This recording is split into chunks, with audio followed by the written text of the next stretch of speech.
Chapter 120. After walking out of the caves, the 5 hunting groups gathered together. In front of them there was a very wide cave and they couldn't see the top. And in front of them it was like a dense fog. They thought that some bats would be forced to hide here by the smoke, but they didn't expect that there would be no bats in this wider area. Maybe they ran to other caves, but it shouldn't be that there were no bats here. What was so special about this place? They couldn't figure it out. How's it going on your side? I asked the other hunting group leaders. Not bad. Not many bats are left in the caves and they are not hard to deal with. Same with our side. It seems that most of them are out. This was a good sign. Something is coming, Cha suddenly said.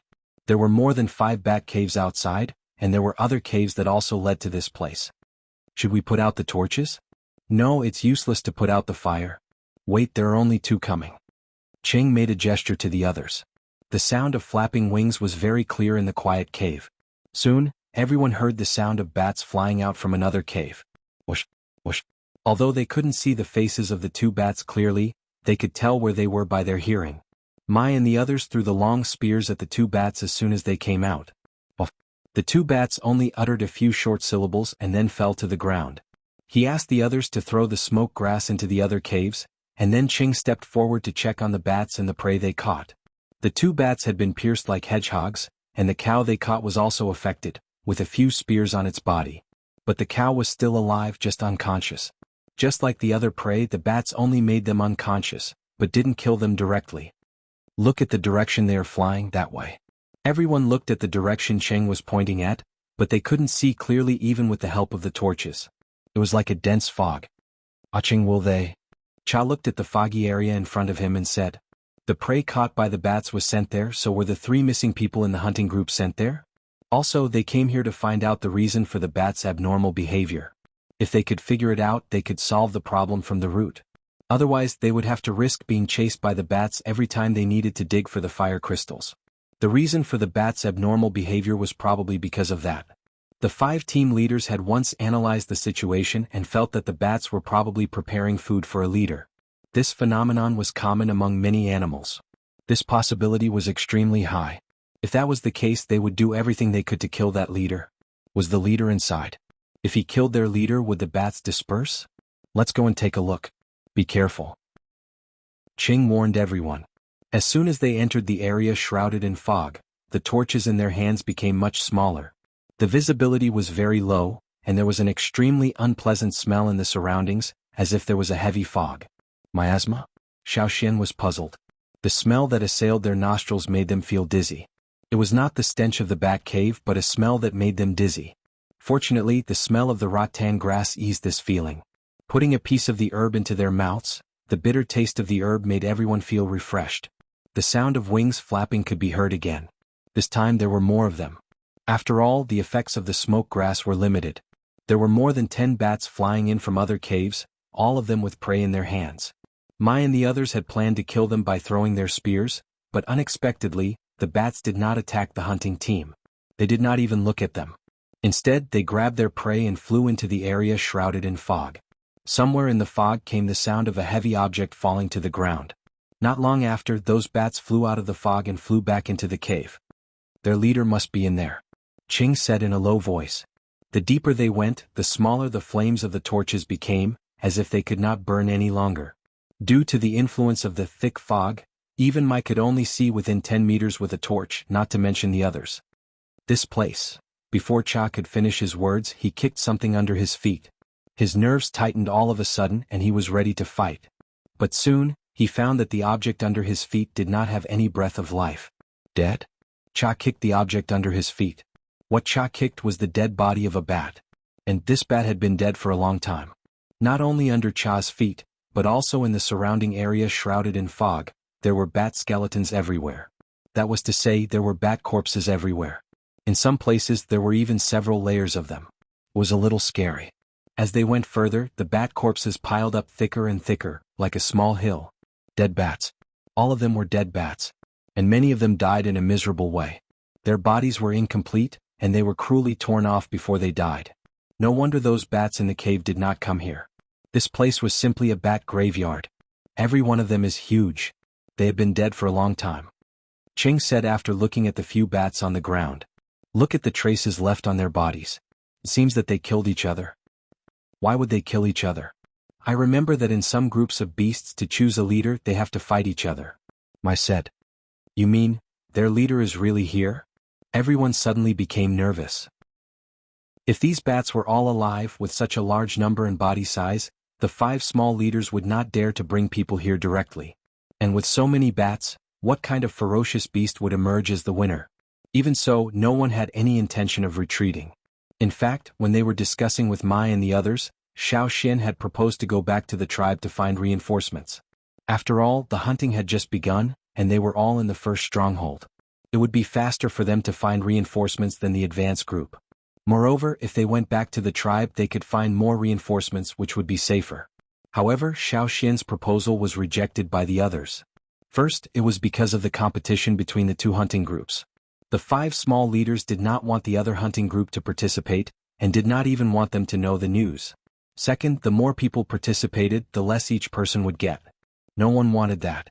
Xiao Xin's idea was that where there is life, there is hope. But the others thought that for the fire crystals they would rather die. That was what the tribesmen thought. At first, Mai had scolded Xiao Xin, "What is more important than your life?" But then everyone became extremely crazy. Xiao Xin underestimated this kind of craziness. So when the 5 small leaders were discussing the plan, he knew that these people were really going to risk their lives. As they continued to move forward, they could still hear the bats carrying prey in the air. None of the bats cared about the people in the mist. They were minding their own business. Bang! Another sound of prey falling to the ground. The place where the prey fell was very close to the people in the hunting group. Wait! Ching whispered. Breathing. Mai and the others also noticed it. There were a lot of breathing sounds around. Except for the warriors in the hunting group and the bats in the air, there were many other living creatures breathing. But every breath was very weak. Like climbing a mountain, they stepped on the thick dead bodies of the bats and continued to move forward. The fire of the torches was very weak. It had shrunk to 1/5 of its original size. Their vision was severely limited. Now they could only rely on their hearing to understand what was happening around them. Some junior totem warriors couldn't hold on any longer. They were almost at their limit. They were barely able to keep themselves from fainting. The effect of the vines and herbs was almost negligible. They couldn't resist the poisonous miasma in the fog. Those who can't bear it, stop. Those who can, keep going. Mai said. The other 4 squads did the same. Xiao Xin held the small fire crystal in his hand. The energy from the fire crystal helped him stay awake. He could bear it longer than the other junior totem warriors. It's the giant antler deer. Someone found a living creature on the ground. And the mountain antelope. And the wild boar. Living creatures began to appear around them one after another. But these animals were in a deep coma. In this mist they couldn't wake up. Even if they woke up they would faint again after taking a breath. Everyone in the hunting group was happy. The 3 missing people should be here and they should be alive. On the hill like dead bodies of the bats, there were all kinds of animals. It was very difficult to find people in such a big place. Shen, can you see? Mai remembered that Xiao Xin had better night vision than ordinary people, so he asked. I can't see far. I'll try. Xiao Xin said. Xiao Xin used his special ability to see the objects around. But he also felt that there was a layer of fog. He couldn't see clearly. He could only see things within 50 meters. Even so, Xiao Xin was much better than the others.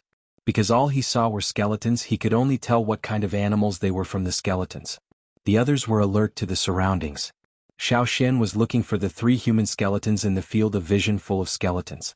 Most of the junior totem warriors had stopped and couldn't follow them. Xiao Xin was the only young warrior who had followed them here. However, everyone thought that it was because Xiao Xin had learned from the shaman. That was why he could persist until now. The energy of the fire crystal in his hand was constantly being absorbed into his hand, so that the totem in his mind, which had been weakening, could continue to persist. But it was just barely. Xiao Xin thought that the energy of the fire crystal was probably running out, so the energy he absorbed now was not as much as before. The rhythmic sound of airflow was still there. But Xiao Xin couldn't find the source of the sound, and the others couldn't hear it. He glanced over a pile of skeletons and finally fixed his eyes on a place that looked like a human. Found it? Xiao Xin whispered. Cheng led the others to the place where Xiao Xin pointed. They really saw the people on the ground. The 3 people were not far away and they were still breathing. Although they found the 3 people, Xiao Xin still felt uneasy. He always felt that there was something around. He lowered his head to look at the fire crystal in his hand. With just one glance, Xiao Xian felt his scalp go numb. His hair stood on end and a chill seeped into every bone in his body. In Xiao Xian's hand, the red energy released by the burning fire crystal didn't all enter Xiao Xian's body as usual. Some of it floated behind Xiao Xian. Chapter 121. Only Xiao Xian could absorb the energy of the fire crystal in his hand, and no one else could. Xiao Xian had tried many times in the cave. No matter if it was a junior totem warrior or an intermediate totem warrior, it was the same. Therefore, Xiao Xian always thought that no one else could absorb the energy of the fire crystals in this way, including the 5 team leaders and Caesar. They didn't have any absorption reaction. But now, with his special vision, Xiao Xian saw that part of the red energy released by the burning fire crystal in his hand was floating behind him, and was not absorbed by him. Who was behind him? Uncle Mai? There seemed to be another team leader? Not just one but several people. They had been on guard so that Xiao Xian could focus on finding the missing people. But now, Xiao Xian turned around and looked at the place where the red energy line was floating.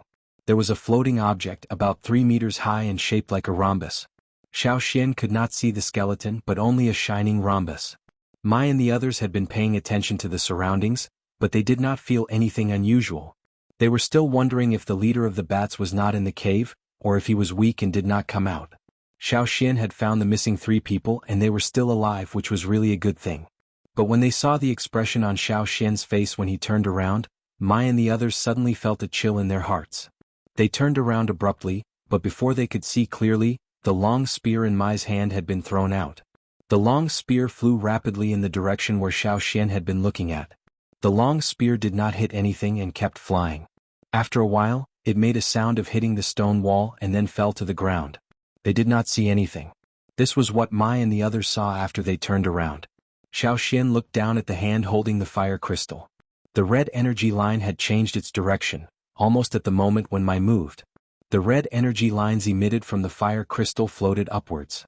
Mai and the others looked at Xiao Xian. Seeing Xiao Xian raise his head again, they also raised their heads. This time they did not move but decided to observe first. Mai and the others still saw nothing above their heads. At least they did not see anything within the range of their vision. But Xiao Xian did not. When he looked up, Xiao Xian's pupils suddenly shrank.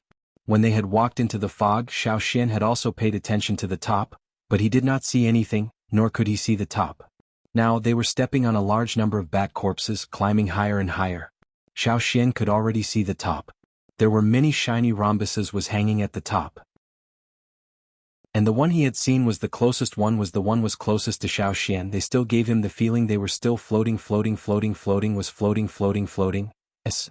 Was this the reason why the bats is strange? If there were 2, there were too many. There was more than 1, there was more. There were at least 100 of them. But there was still some distance to the top. Although it was not more than 50 meters, it was beyond the range of Mai and the others' vision in the fog. But the spear that Mai suddenly threw did not even touch the edge of the thing. Not only that, the few leaders couldn't even sense the existence of that thing. The gap between the 2 sides was too obvious. If those things attacked Xiao Xian and the others, Xiao Xian could only use 3 words to describe their situation. They were dead meat. The energy line of the fire crystal in his hand was still floating upwards. Looking at the red energy line floating upwards, Xiao Xian wanted to stop the burning of the fire crystal and put it away. But then, no one would know the position of the thing above them. Even Mai and the others could not sense it, let alone the others. Uncle Mai. Xiao Xian felt it was difficult to speak. Xian, what did you see? Mai had a bad feeling. Xiao Xian was about to answer, but suddenly there was a slight cracking sound above them. Mai and the others could also hear the sound. Their faces changed and they shouted, "Be alert!"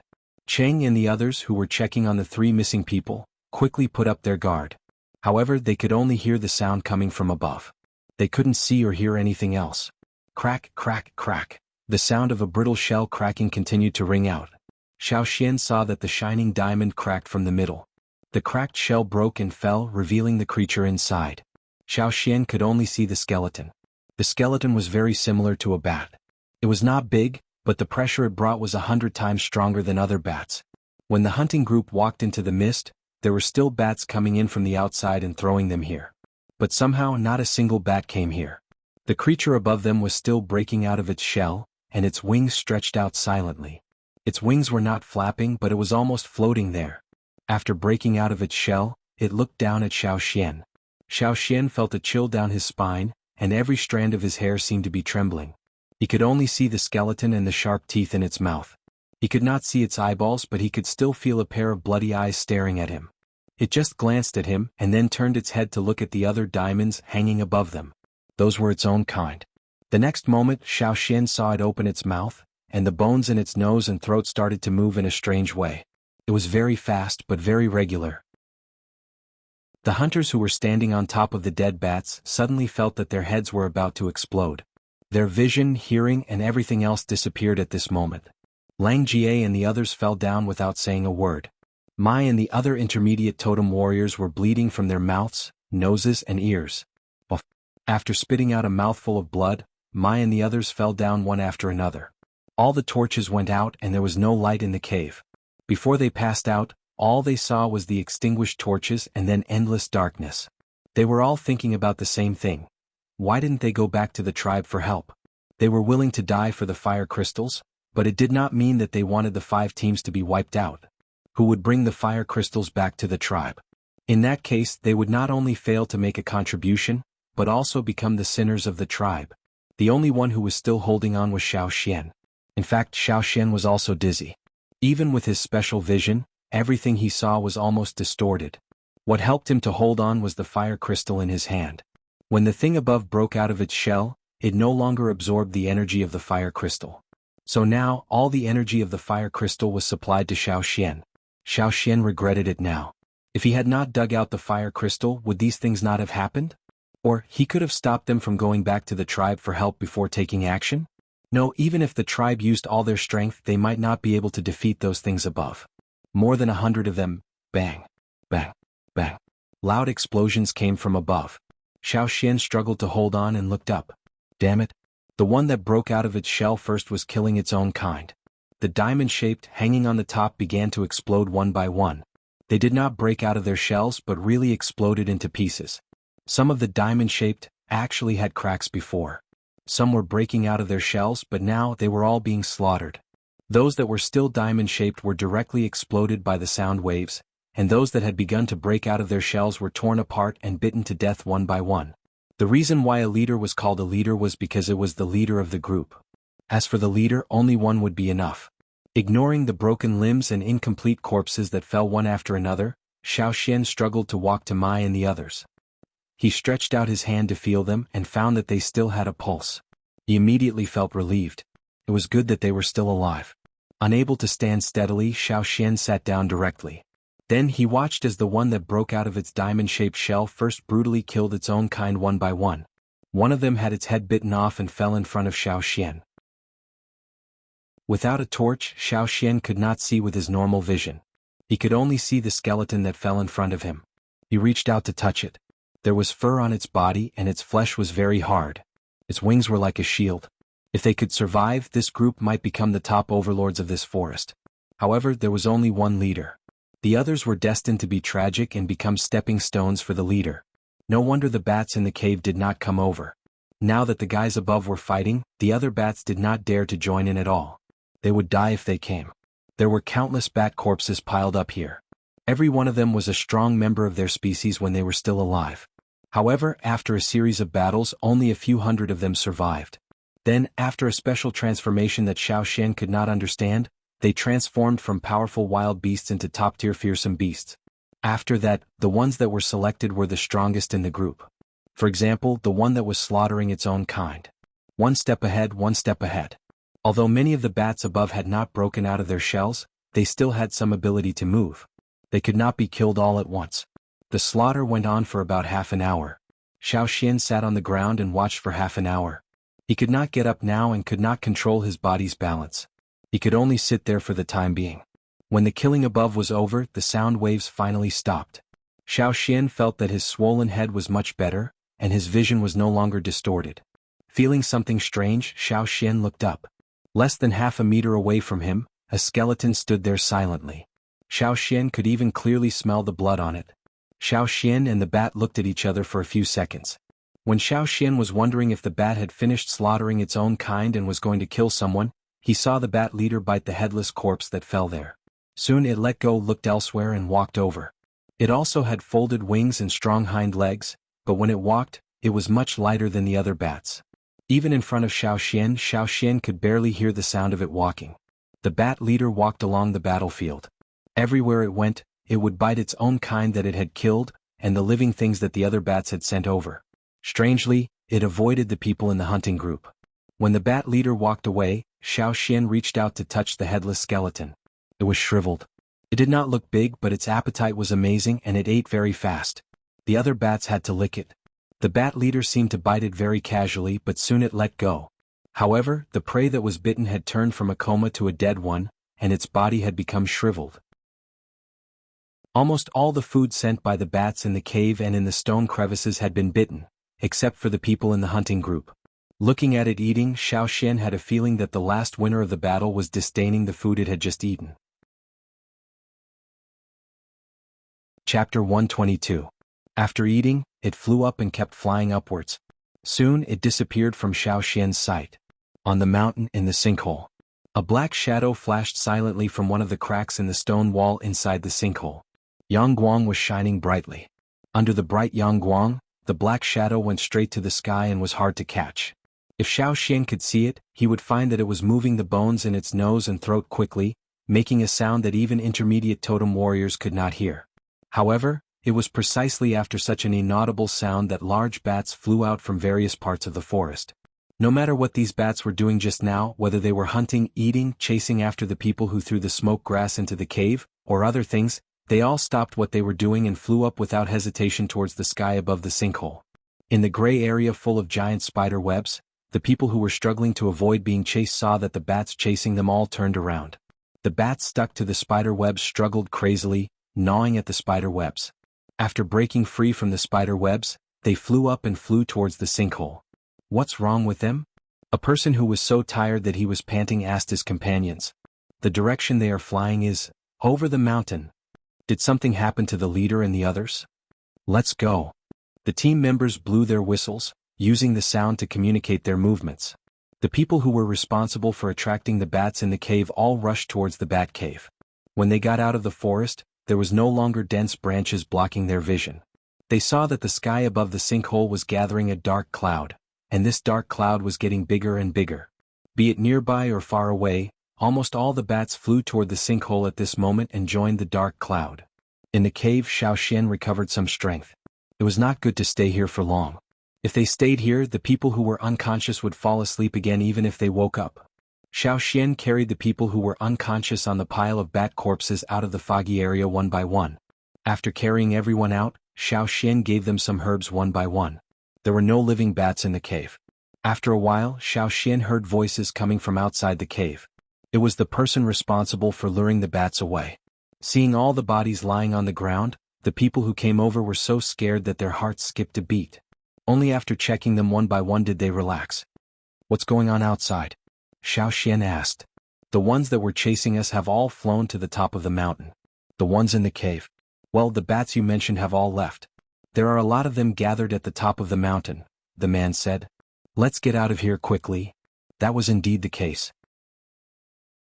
Xiao Xian agreed. If the bats gathered outside, they wouldn't be able to get out. After carrying everyone out of the cave, Xiao Xian looked up at the sky. At this time, the dark clouds in the sky had become very large, and the surrounding sky seemed to have darkened.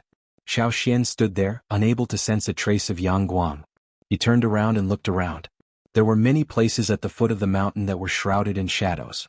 Moreover, this area was rapidly expanding because there were still bats rushing back from afar.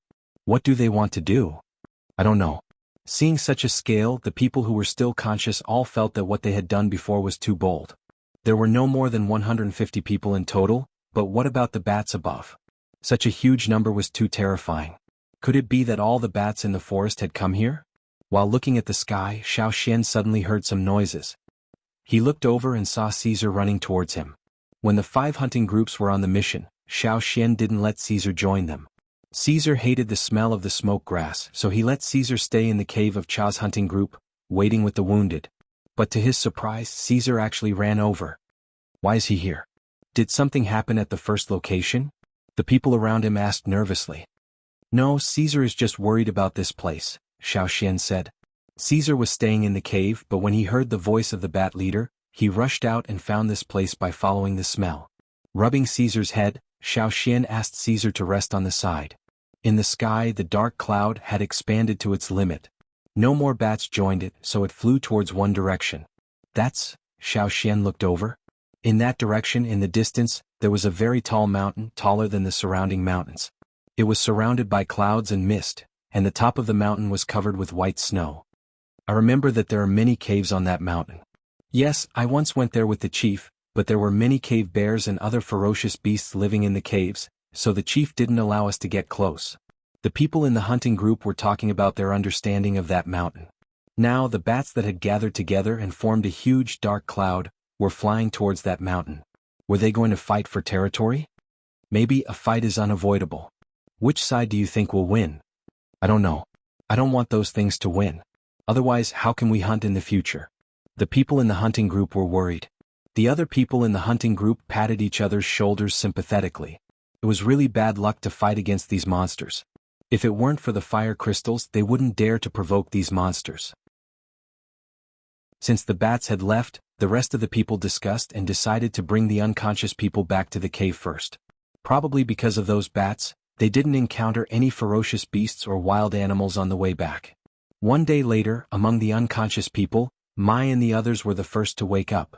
But after they woke up, they were a little dispirited. They didn't get better until they rested for another day. Xiao Xian said that the bat that broke out of its shell first killed other bats of its kind. After it became the leader, it led the bats to the mountain to fight for territory. When the 5 group leaders heard this, they couldn't sit still and went there to have a look in person. The new leader of the bats led a large group of bats to fight for territory.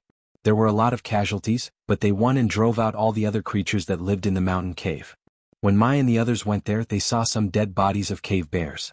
Those huge cave bears were also driven out of the mountain by the bats and didn't dare to step in again. Although this meant that they might have to face those bats again in the future, the 5 group leaders were more happy than worried. Because those bats won't go back to the original mountain after they took the new territory. That was to say, they could go there now and dig without worries. This fact made the 5 group leaders so happy that they forgot that their bodies hadn't recovered yet. They hurriedly asked people to get ready to dig. The giant pit became much more peaceful because of the absence of those bats. The 5 group leaders first dug out the layer of bat feces at the bottom of the giant pit, and then Xiao Xian drew a circle at the place where he sensed the fire crystals. The closer the fire crystals were to the ground, the smaller the circle was. After that, the others began to dig. There were still 17 fire crystals at the bottom of the giant pit. That was to say, they could dig out at least 17 more fire crystals. No matter how big or small they were, it would be great if they could dig them out. I didn't expect to be alive, Qing said with emotion. We didn't expect that either. Mai smiled bitterly. They were lucky this time. Fortunately, that leader beast didn't attack them. I wonder if that leader beast will become a king beast in the future, Cha said. Many groups of beasts had leaders, but king beasts were extremely rare. Those that were called king beasts were the absolute kings of the group. They belonged to the whole group, not a single group. I think it's possible. At that time, we didn't even have the power to fight back. I've been hunting for so many years, but this is the first time I've seen such a ferocious beast. If one day that leader beast becomes a king beast, I will ask the shaman to change the hunting route, Qing said. Places where there were king beasts were absolutely forbidden. The stone worms were an exception because, relatively speaking, stone worms wouldn't attack people. But those bats were different. No matter whether that leader beast could become a king beast or not, or how long it would take for it to become a king beast, the 5 team leaders all made a joint decision. In the future, they would stay as far away from that mountain as possible. Never ever provoke those beasts. After Mai and the others were taken out of the bat cave, the miasma area became even more poisonous. Maybe it was because there were more dead bodies. They didn't enter that miasma area again, so they didn't know what had happened. Xiao Xian didn't tell Mai and the others the whole story. He left out some details such as the fire crystals, the leader beast absorbing the energy of the fire crystals, and the leader beast eating all the other living creatures except for the warriors in the hunting group. Xiao Xian could tell some things to the shaman, but he couldn't tell the others. How could he explain it to the shaman when he got back? Xiao Xian looked at his palm and thought. 5 days later, all the fire crystals were dug out from the place where Xiao Xian had marked. Looking at the small bag of fire crystals, The 5 team leaders' eyes were filled with tears. They had almost been wiped out because of these. They put the fire crystals in the best animal skin bag, even the ones that Cheng and Mai had kept for themselves. Shin, where's your fire crystal? Come on, put them together and wrap them up. When we get back to the tribe we can use them together. Mai said. It's gone. Xiao Xian said. He had absorbed all the energy of that small fire crystal. After burning up all the energy, the fire crystal turned into a dim white powder. But Xiao Xian couldn't tell them that. You lost it? The 5 team leaders paused and looked at Xiao Xian. After making sure that Xiao Xian really couldn't take it out, and didn't want to keep it for himself, the 5 felt it was a pity. But Xiao Xian carried them out of the bat corpses one by one, so they couldn't blame him. This time the one who made the biggest contribution was still Xiao Xian. Well, Caesar would be counted in. Mao, like the other young warriors who were recovering, didn't participate in the digging of the fire crystals, but just watched from the edge of the giant pit. The 5 team leaders carefully put the small bag of fire crystals away, and happily discussed how to ask the shaman for a reward when they returned to the tribe.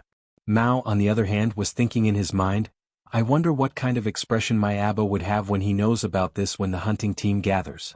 At the same time, Ta, who was hunting in the green field, sneezed. He felt inexplicably uncomfortable recently. Why? Chapter 123. Since most of the hunting time was spent dealing with bats and digging for fire crystals, the warriors in the hunting group would not hunt for food on purpose, except for hunting when they were hungry.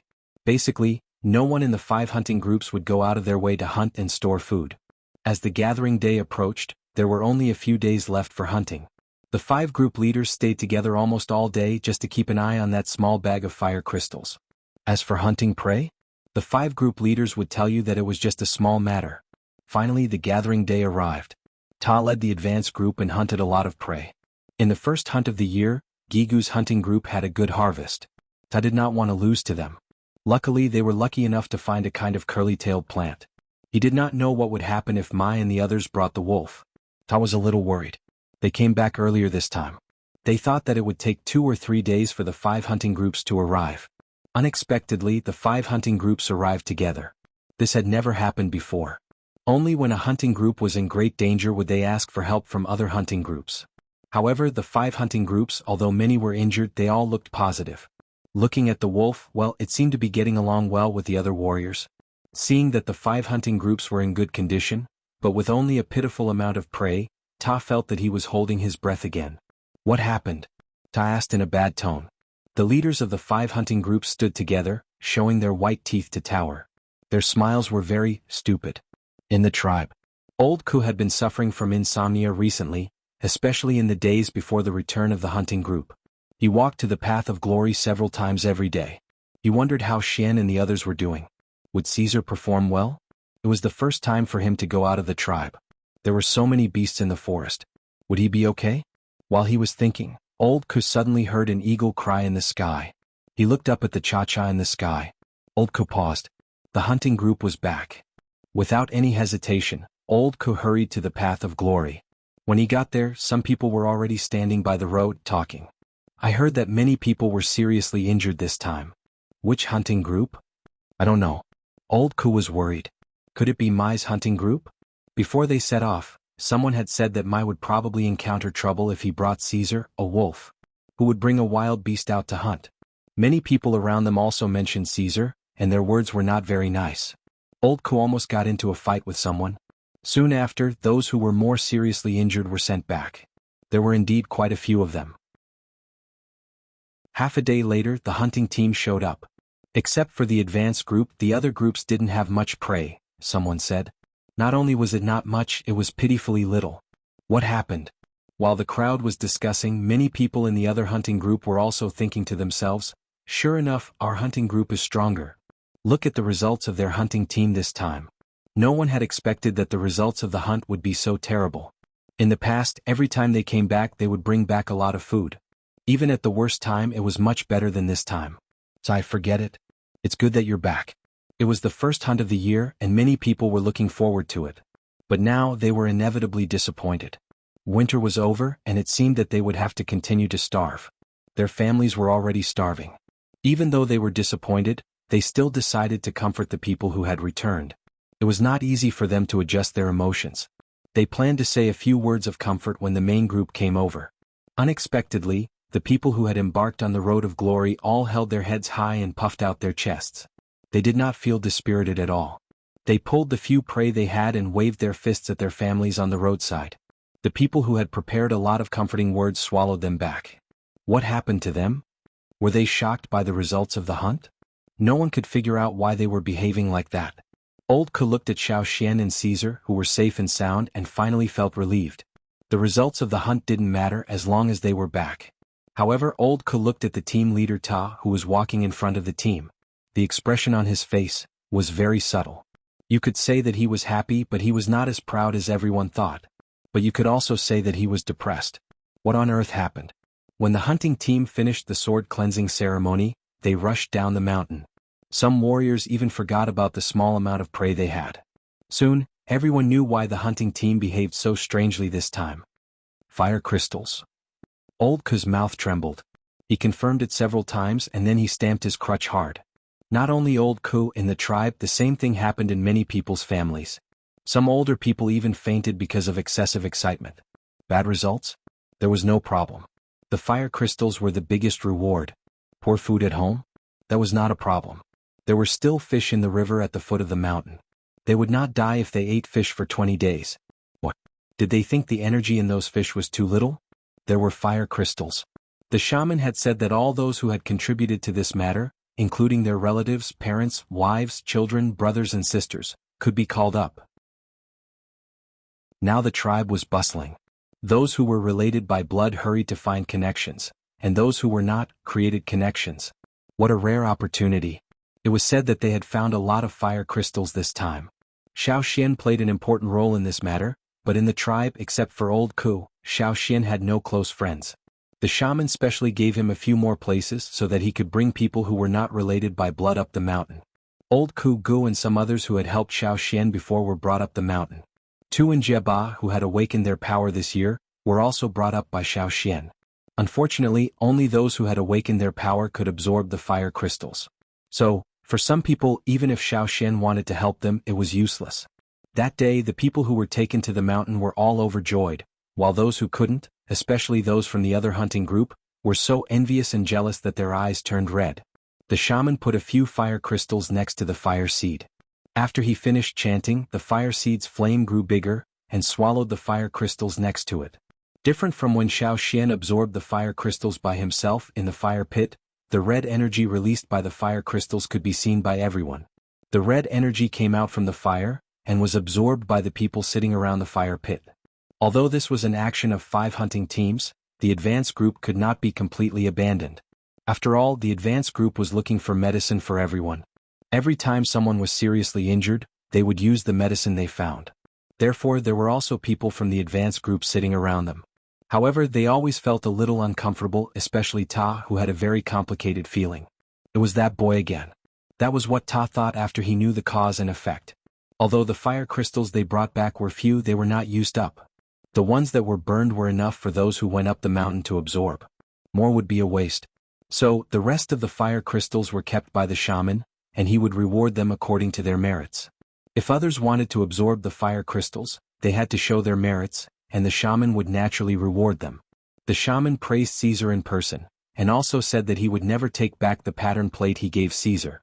That was to say, unless Caesar died of natural causes or had an accident during hunting, as long as he was in the tribe, no one could kill him. That was the shaman's attitude. With Caesar as a precedent, some people were wondering if they should also catch a cub and raise it.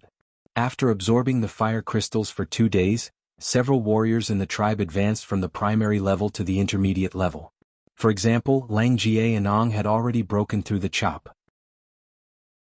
The totem patterns on their arms had already extended beyond their elbows. This made Lang Jie party at home for several days. He even threw away his grandpa's precious stone hammer. Back then, Tuo and Kiki were among the same batch of people who were awakened with Langa. Everyone knew that they were very outstanding, and these 2 people were promoted to intermediate totem warriors last year. However, Lang Jie did not expect that he would be promoted so soon. The topic of the fire crystals would last for a long time in the tribe. The tribe was not big and there was only one tribe in the vast area. There were few topics to talk about. So this topic would not die down in a short time. Every day when they went out, they would hear people talking about the fire crystals. For example, whose warriors advanced after absorbing the energy of the fire crystals, whose warriors were still a little bit worse, and whose warriors failed to go up the mountain, etc. In addition, Caesar and Xiao Xian were also hot topics. I heard that the place where the fire crystals were dug was found by that wolf. I'm so jealous. If we had a wolf in our team, would we also find the fire crystals? Even if we can't find the fire crystals, it's good to find something else. Why don't we go hunting this time and catch some cubs? Xiao Xian seemed to have said that it was easier to train a cub. Didn't the wolves in the forest often fight? It's a pity that those cubs were killed. We can bring them back and raise them ourselves. It won't cost us much food. That makes sense. Xiao Xian did not expect that just this hunting trip would make people want to raise wolves. After the fire crystals, Xiao Xian went to the shaman's place to talk. The shaman asked about some details such as why Xiao Xian could sense the location of the fire crystals. Even if he had more power of inheritance than others, he might not be able to sense the location of the fire crystals so clearly. Others might not know, but as the shaman he knew it too well. In the beginning, the shamaness and Xiao Xian were just probing each other. In the process they started to trust each other and revealed more information. The shaman let Xiao Xian know some things that even the chief didn't know, and Xiao Xian also showed the shaman many abilities that were different from others in the tribe. Here there was only one tribe, and the shaman's words were absolute authority. If it were a selfish person he might feel that Xiao Xian threatened his position and wanted to get rid of him quickly. But in fact, every time Xiao Xian showed some abilities that were different from others, the shaman was very happy. His old face, which usually maintained an indifferent attitude, would always show a rare deep smile. Xiao Xian did not intend to hide it from the shaman this time. He pointed at his eyebrows and said, "The totem told me.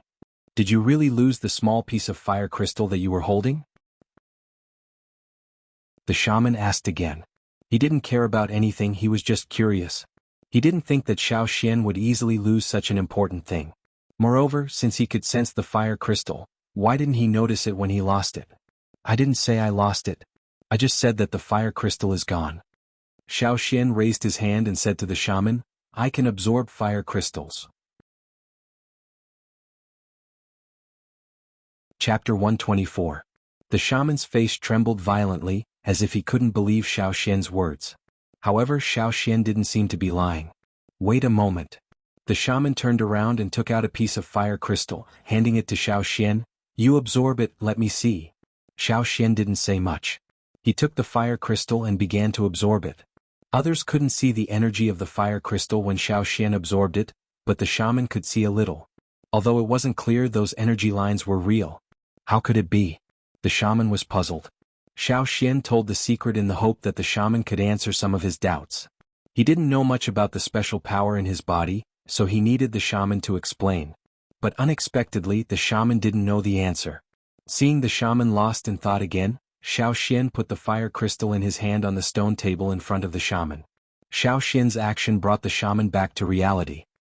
He looked at the fire crystal in front of him, which was as big as a quail egg, and then at Xiao Xian. He wanted to see some reluctance, dissatisfaction, or greed in Xiao Xian's eyes. After all, the biggest contributor was still Xiao Xian. According to the distribution, Xiao Xian should get the most benefits. But in fact, Xiao Xian didn't get much. However, the shaman found that Xiao Xian's eyes were very calm. There was no reluctance, no greed, and no dissatisfaction with the distribution of the fire crystal. What a state of mind. The shaman was moved. For the tribe, Xian was wronged. "Take this fire crystal," the shaman said. "No need." Seeing the shaman's guilty face, Xiao Xian said, "How about a smaller one? This one is too big. If I lose it, it will be a big loss." A rice-sized fire crystal could last for several days. There was no need to use such a big one. Moreover, they didn't usually use it in the tribe. They only used it when hunting, but they didn't need so many. The shaman felt that Xiao Xian was actually a person of noble character. He was not greedy for merit, he was not greedy, everything he did was for the tribe. Thinking of this, he said to Xiao Xian in an even more amiable manner, "Take it." "All right." Xiao Xian took back the fire crystal the size of a quail egg and said, "Actually, the fire crystal doesn't have much effect on me. I won't improve even if I absorb it." The shaman was speechless. Xiao Xian wasn't lying. The energy of the fire crystals didn't affect him as much as the others. Others would have an obvious improvement after absorbing the fire crystals. But Xiao Xian didn't seem to have any other benefits other than having a better spirit and a faster recovery of physical strength.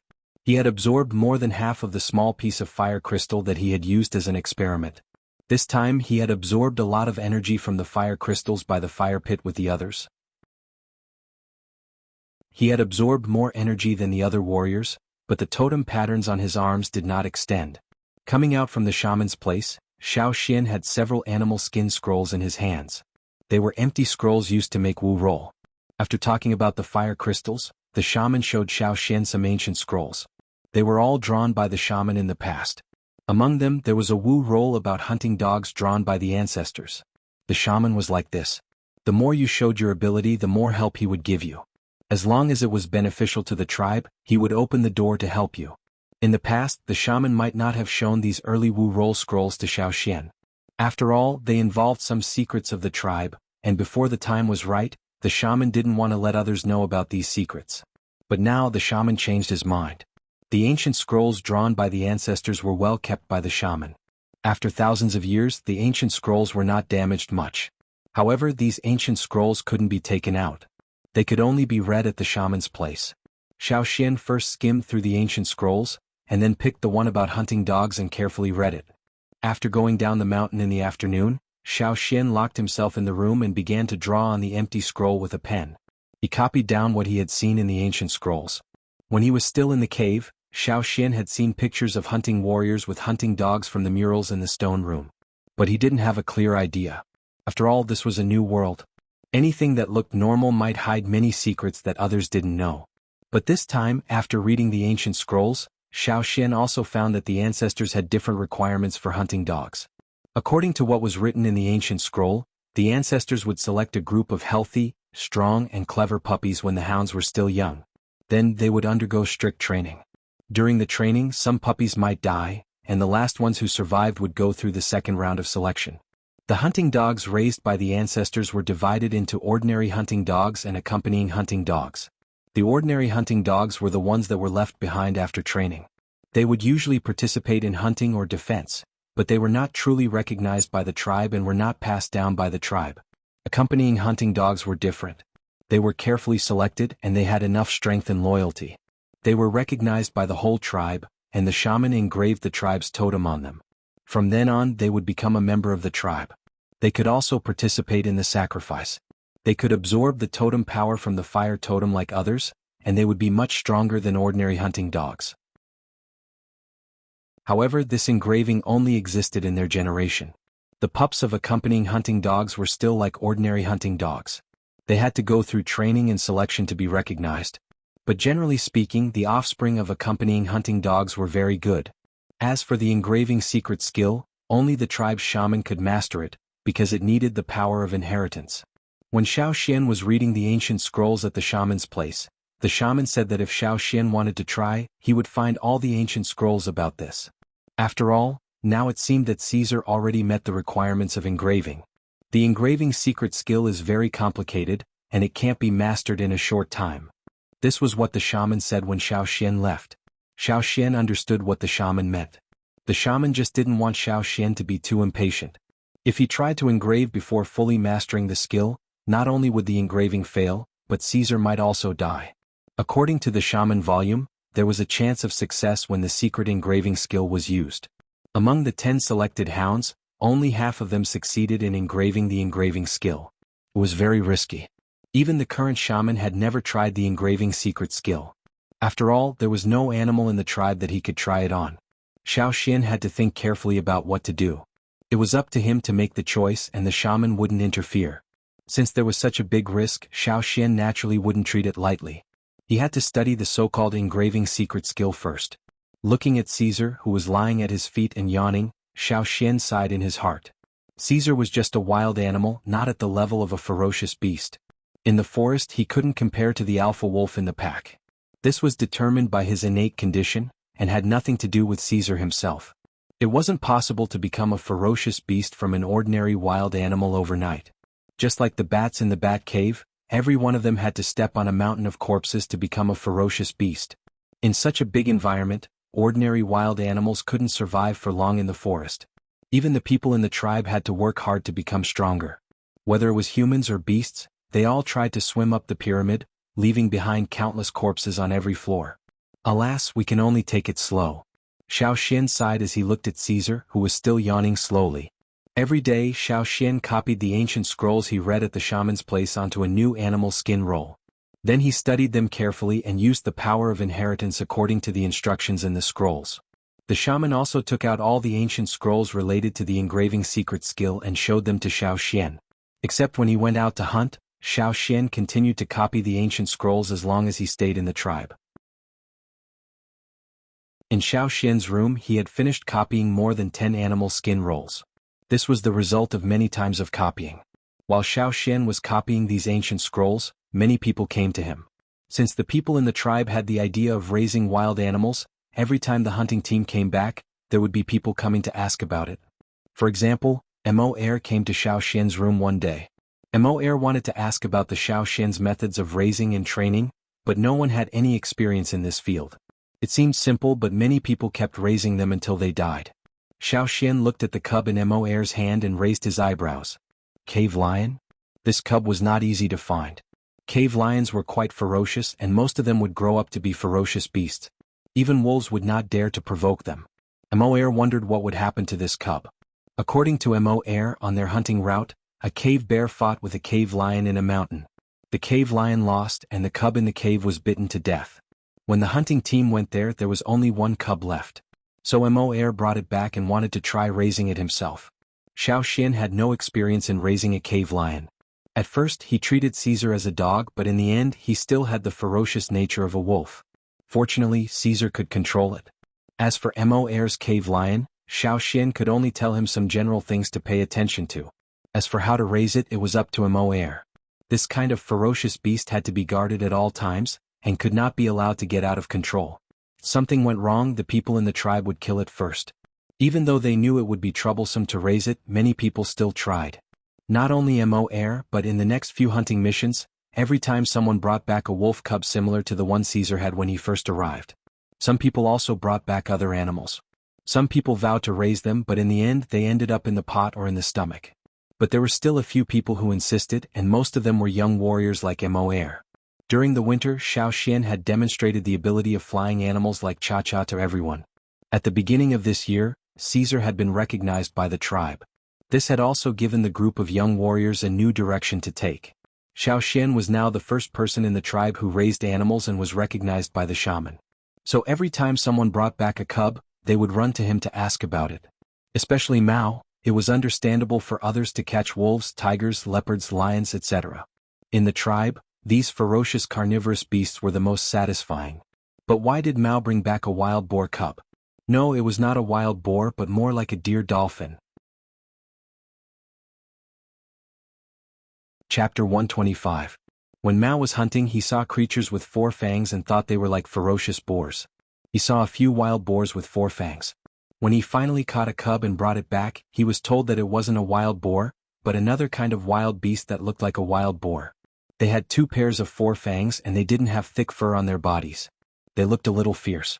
He thought it was a cub of a ferocious beast, but it turned out to be just a wild beast. Mao was very disappointed after he knew it, but he did not kill the cub and eat it. Instead, he raised it and went down the mountain to ask Xiao Xian about how to raise it. Many people laughed at Mao secretly. As the eldest grandson of the chief and the son of the team leader, he had to raise such a creature. Compared with other people who raised wolves, tigers, leopards and so on, Mao raised this one as a food preparation. Mao named the creature that looked like a deer dolphin Sia, which was probably Mao's obsession. Fortunately, the cub he caught was a male, and he did not find any ferocious beast with 4 pairs of fangs. This kind of creature would have 4 fangs when it grew up, so Mao decided to keep it for now. At first, there were many people who came to see Xiao Xian, but gradually the number of people decreased. After several hunts, less than 1/10 of the people came to see Xiao Xian to discuss the experience of raising a cub. The rest of the people ate the cub as they raised it. However, people in the tribe were new to raising animals and there were many mistakes. Sometimes they could not control their strength, sometimes they were impatient or their methods were wrong. Of course, not all cubs were suitable to become hound beasts. Even if their species were generally fierce, some individuals might have physical defects, or they might be more timid than others of their species, or even have other quirks. Even if they were trained, they might not be qualified. Although it was very difficult and fewer people wanted to keep raising cubs, some people in the tribe still insisted. One day after the shaman walked around the tribe, he called Xiao Xian for a talk. The shaman could not stand it anymore. It was a mess and there were too many hidden dangers. He hoped to get a hunting beast that had both strength and loyalty, not a trader who only had strength and ferocity but would bite the tribesmen when they grew up.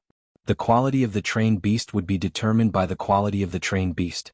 After that, Xiao Xian found a suitable open space at the foot of the mountain and placed a large stone slab there as a drawing board. As long as he didn't go hunting, he would sit there every few days to explain. During the 2 days when the two hunting teams were alternating, he would also take some time to talk to the other hunting team. After all, once the hunt started, he would not be able to explain to the other hunting team.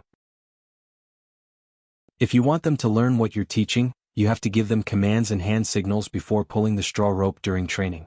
This way they'll remember the commands and hand signals you give them. If you pulled the rope around their neck before you shouted out the command or made a gesture, their memory of the rope would be deeper than your command. Come on, Caesar, come and demonstrate. You're just like this. Xiao Xian had seen more than once people in the tribe pull the cubs they brought back while shouting commands. Unfortunately, the training had little effect. I'll tell you a few methods. First, mechanical stimulation. To put it bluntly, you have to use certain methods to force them to do what you want them to do. For example, you want them to lie down in the grass. In order to prevent them from getting up and walking around, you can press them down with your hands. Through this method you can make them lie down in the grass. After repeated training like this, they will form the correct action consciousness when they hear the command. As Xiao Xian was talking, a young warrior about his age held the cub he caught with one hand and said, "Just like this. You're not pressing them down, you're strangling them." Xiao Xian told them all the details of his plan. In addition, Xiao Xian also told them how to stimulate them with food, and how to combine mechanical and reward training. For many people in the tribe, the food reward method was the most unacceptable. In their eyes, food was so precious that they couldn't even bear to part with it. In the past, when they caught these cubs, they would eat them directly. Now they even had to share food with them? It was unacceptable. However, there were still some people who were willing to give up food, and most of them were young warriors. For example, Mo Er and Mao were very willing to give up food. Mo Er's current situation was similar to Xiao Xian's in the beginning. He moved out to live alone and the family was not hungry. As for Mao, there were too many warriors in the family and they never lacked food. It was not a problem for him to get some food to feed the cubs. Sometimes, when Xiao Xian was talking about imitation training, he would call Caesar over to demonstrate so that the cubs could get along with Caesar more. Some of the cubs would do the same thing with Caesar. However, it was more difficult for Mo Er's cave lion and Mao Xia. The former was unruly, while the latter was simply a glutton and a lazy worm. Mo Er's cave lion was named Mao, which was quite different from the lions Xiao Xian had seen in his last life. Most of the cave lions lived independently in caves on the mountain and did not hunt in groups. Because they often faced fierce big beasts such as cave bears, they were not weak but difficult to tame. Both Mo Er and Mao had to spend more effort than others, and it depended on whether they had the patience. Days went by. In the tribe, fewer and fewer cubs were brought back, but the ones left grew up day by day. After Xiao Xian's explanation and demonstration, the young warriors gradually changed their training methods. Now, when walking in the tribe, it was common to see some young warriors with cubs. When they gathered together to chat, they would also bring their cubs with them. At first, they were all tied with straw ropes, but gradually the ropes on some cubs' necks were removed. They did not run around but followed the young warriors closely every time they went out. The reliance training was not for nothing. Sometimes, the young warriors from two hunting groups would compare themselves with each other to see who was more successful in raising their cubs. Some of the old warriors in the tribe who had not hunted for many years, still had a worried mentality. They worried that the beasts in the tribe would come out to bite them when they slept at night. They were not optimistic about this method, and did not want their descendants to try it. Among them, some of the injuries on their bodies were caused by the ferocious beasts in the forest. Even if the beasts in the tribe were not very threatening, they were still very vigilant. When they got together with their old comrades, these old warriors would discuss to report to the team leaders or the chief, and see if they could persuade the young warriors in the tribe not to raise those beasts. However, the two team leaders had their own children, and the chief's grandson even raised a bald pig. It was said that the bald pig had eaten a lot of the herbs hidden by Ta. Look at Ta's face every day. It was as if he had been smeared with ash, but he still did not kill the bald pig. A group of old warriors was so anxious that their beards were almost falling off. They still could not think of a reasonable reason to kill those cubs, but the young warriors in the tribe were still actively raising them every day. When those old warriors were discussing in private on the mountain, Ta was holding his stone knife tightly. He was so angry that blue veins stood out on his forehead. He was so angry that his whole body was trembling. In front of him, his son's bald pig had eaten a bag of medicinal herbs that he had placed under the stone bench. That bag of medicinal herbs was actually insect repellent. If it was smoked, it could kill a large number of insects. However, the bald pig in front of him was not affected at all after eating it. It was still running and jumping around. How many times had it done this? This pig had been looking for food everywhere after it woke up. Its nose was also sensitive and it could not hide things well. If it found something, it could not get it back. Maybe because it had eaten too much, Sia was now much stronger than other cubs in the tribe. It was not that Ta did not want to kill Sia, but he did not want to lose face. If he killed Sia, people on Gigu's side would definitely laugh at them for not being able to raise a pig well. So he had been holding back and almost got internal injuries. "If you eat again, I will kill you," Ta said. Sia, who was chewing the herbs, looked up at Ta and shouted, Ta felt that this bald pig was really asking for a beating. How could Mao bring such a thing back? Thinking about how obedient Caesar was raised by Xiaoxian, he felt that this bald pig in front of him was a loser. Mao, who had just come back from the training ground, saw that his father was angry again, so he quickly carried Sia out. "Tie it up for me. Use a thicker straw rope to tie it up and don't let it out, or I will beat you to death." Ta shouted at Mao's back. Mao, who was running out quickly with Sia in his arms, thought, "It caused trouble, why should I be beaten?" Somewhere on the mountainside. With a cold face, Mo Air looked at the tattered animal skin on the bed, and then turned his head to look under the table against the wall. "Come out." The ball hiding under the table shrunk inwards again. Mo Air held the knife handle and thought, "Should I just kill it?" In the tribe, many people brought trouble because of raising cubs, but Xiaoxian did not have time to care about it now. While studying the ancient scroll of engraved secret skills, Xiaoxian found one thing. It was not the totem that played a leading role in his improvement, but another kind of power in his body. The egg-shaped thing that encircled the totem, or rather, the strange stone that brought him to this world, what exactly was it? Warriors said that the totem dominated the power in everyone's body, but Xiaoxian faintly felt that the totem in his mind could not go beyond that egg. No matter how active it was, when the flame on its horns was at its strongest, it could not go beyond that egg at all. The energy absorbed by the fire crystal was more like an auxiliary function. It could speed up the recovery but could not improve, because the totem could not play the role of dominator. Putting down the animal skin scroll, Xiaoxian rubbed his eyebrows. "What on earth is that stone for?" At this time, Caesar came over with a wooden box in his mouth. The wooden box was tied with a straw rope, and Caesar bit the straw rope directly. In the wooden box, there were stone tools made by Old Ku recently. Xiaoxian spent too much time studying the ancient scroll, so Old Ku made some stone tools and asked Caesar to bring them over. Taking the wooden box, Xiaoxian patted Caesar's head. "We are going to set off again, are you coming?" Caesar immediately took a step forward.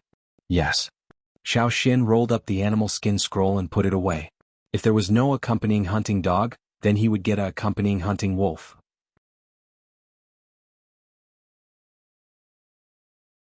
Chapter 126. Ta's hunting team was about to set off again.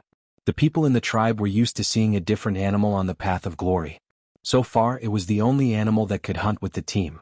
At first, no one thought that Caesar could be so successful, and that he could follow the hunting team for several times in a row. Now there were 2 scars on Caesar's body.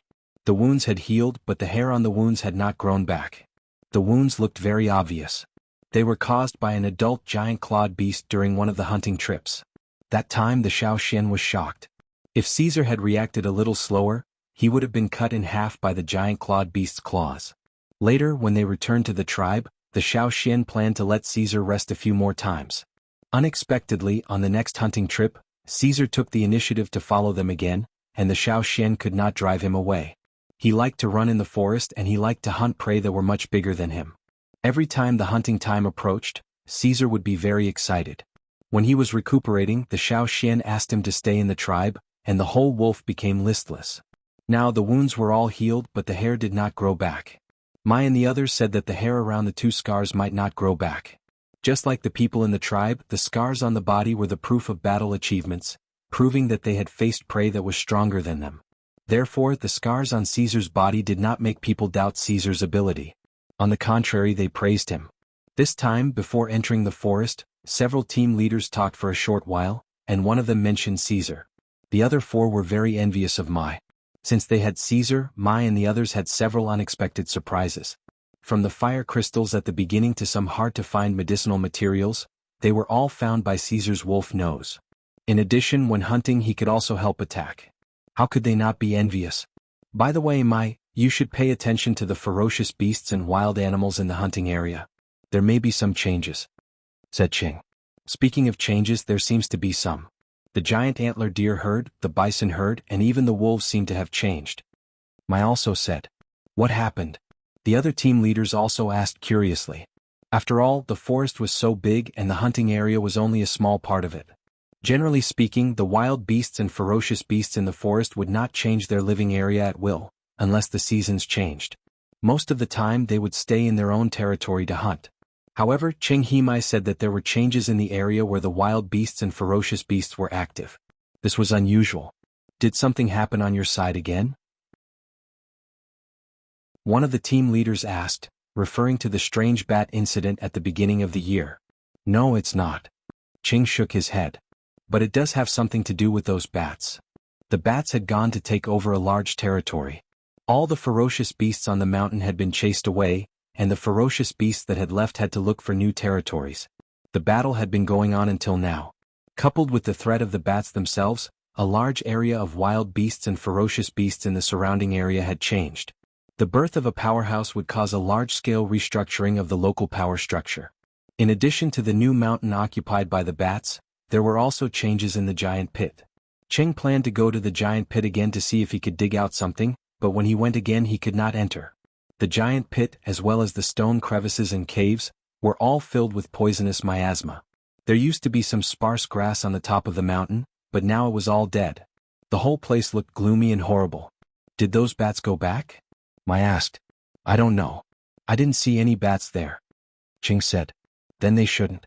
It's probably caused by the dead bats and other animals in the cave. A team leader said. Hundreds of ferocious beasts and bats in the transformation period all died in there. They probably caused the formation of the poisonous miasma. The first 3 members of Chang's team to go missing were sent back to the tribe and treated for a long time.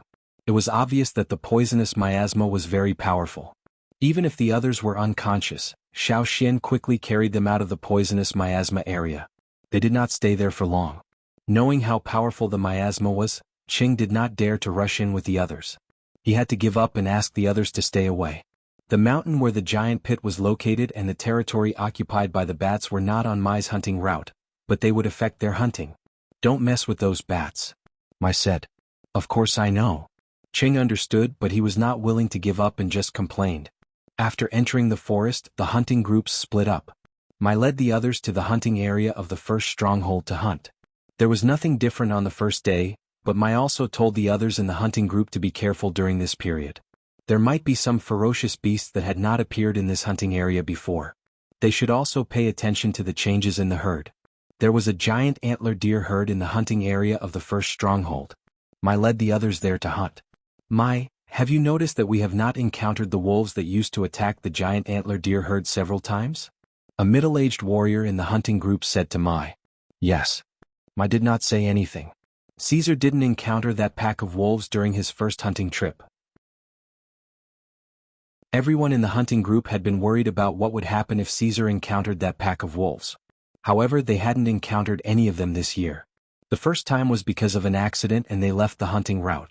The second time they only saw a few wolves from the original pack from afar, and those wolves didn't look so good at that time. Until now they had not seen a single wolf, which was a bit strange. That pack of wolves should have appeared around the giant antler deer herd, but, everyone be careful, Mai said. Without the wolves to compete with them for the giant antler deer, every time the hunting group came, they would hunt a lot of giant antler deer. Whoosh, whoosh. Several spears appeared on 2 giant antler deer that were distracted by the appearance of Caesar. Lang Jie and the others dragged the 2 giant antler deer to the side and quickly dealt with them. They would bring them back later. Caesar jumped on the back of an old giant antler deer and bit its neck. However, compared to the giant antler deer, Caesar did not have much advantage in terms of size. Even though the giant antler deer was old, its strength was still not to be underestimated. After getting rid of Caesar, the giant antler deer ran away. Caesar could not catch up with it. After chasing for a while, he slowed down and looked at the deer that ran farther and farther away. Lang Jie and the others who were dealing with the prey had been paying attention to that side. The bitten giant antler deer had already run away and only a small shadow could be seen. They were about to comfort Caesar. After all, Caesar had helped a lot during these hunting trips. He would not cause trouble like the cubs in the tribe. Everyone had a better impression of him and was not so afraid of him.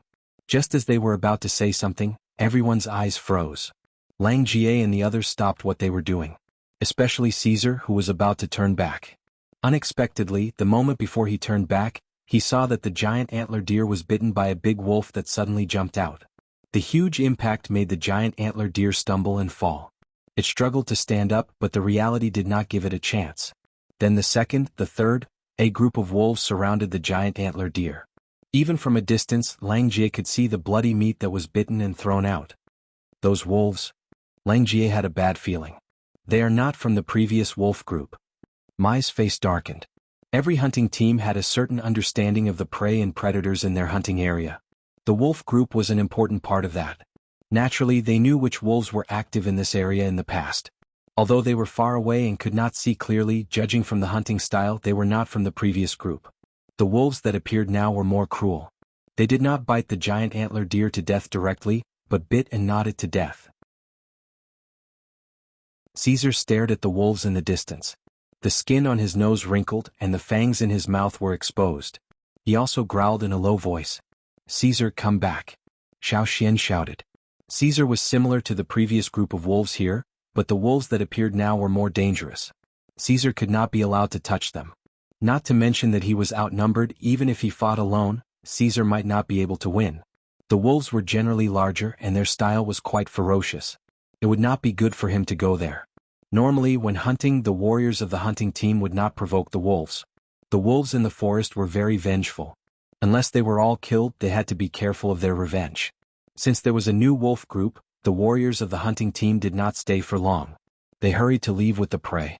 Anyway, it was late and they had to go back to the cave. Caesar, stop looking. Let's go. Xiao Xian saw Caesar was still looking back, so he shouted. After taking one last look at the wolves in the distance, Caesar followed Xiao Xian and ran back to the cave of the first stronghold. At night, the warriors were barbecuing meat and chatting in the cave. The entrance of the cave was blocked by a big stone, and the wind could only come in through some gaps and openings. Ever since the incident with the thorn-black wind, Mai had found this cave as his new base. While they were chatting, Mai suddenly stopped talking. The others also stopped talking and listened carefully. There was the sound of wolves howling. It was not very close and people with bad hearing might not have noticed it. However, the warriors here had much better hearing than others. Is it the same pack we saw during the day? Tu whispered.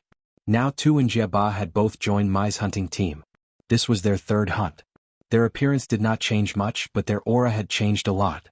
They were no longer the two kids who lived in the cave and thought about what to eat the next day. They were real warriors. Be careful tomorrow. It's probably a new wolf group. As for the old ones, they must have been defeated. Mai said. There was an overlapping area between the territories of the wolf groups. It was possible to see wolves from two groups, but this was not their overlapping area. But now, the wolves at the foot of the mountain were openly showing their presence. Obviously the old ones were either defeated or dead. While the others were talking about the new wolves, Caesar kept staring out of the cave. Noticing Caesar's look, Xiao Xian thought that he had to keep a close eye on this guy for a while.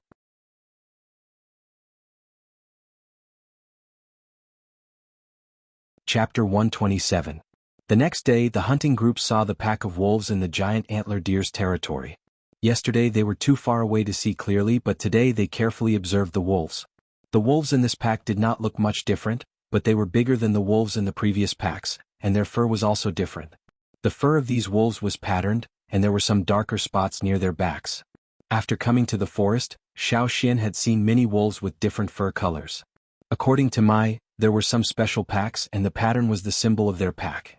If the pattern was different, it might be a foreign wolf, not a member of the original pack.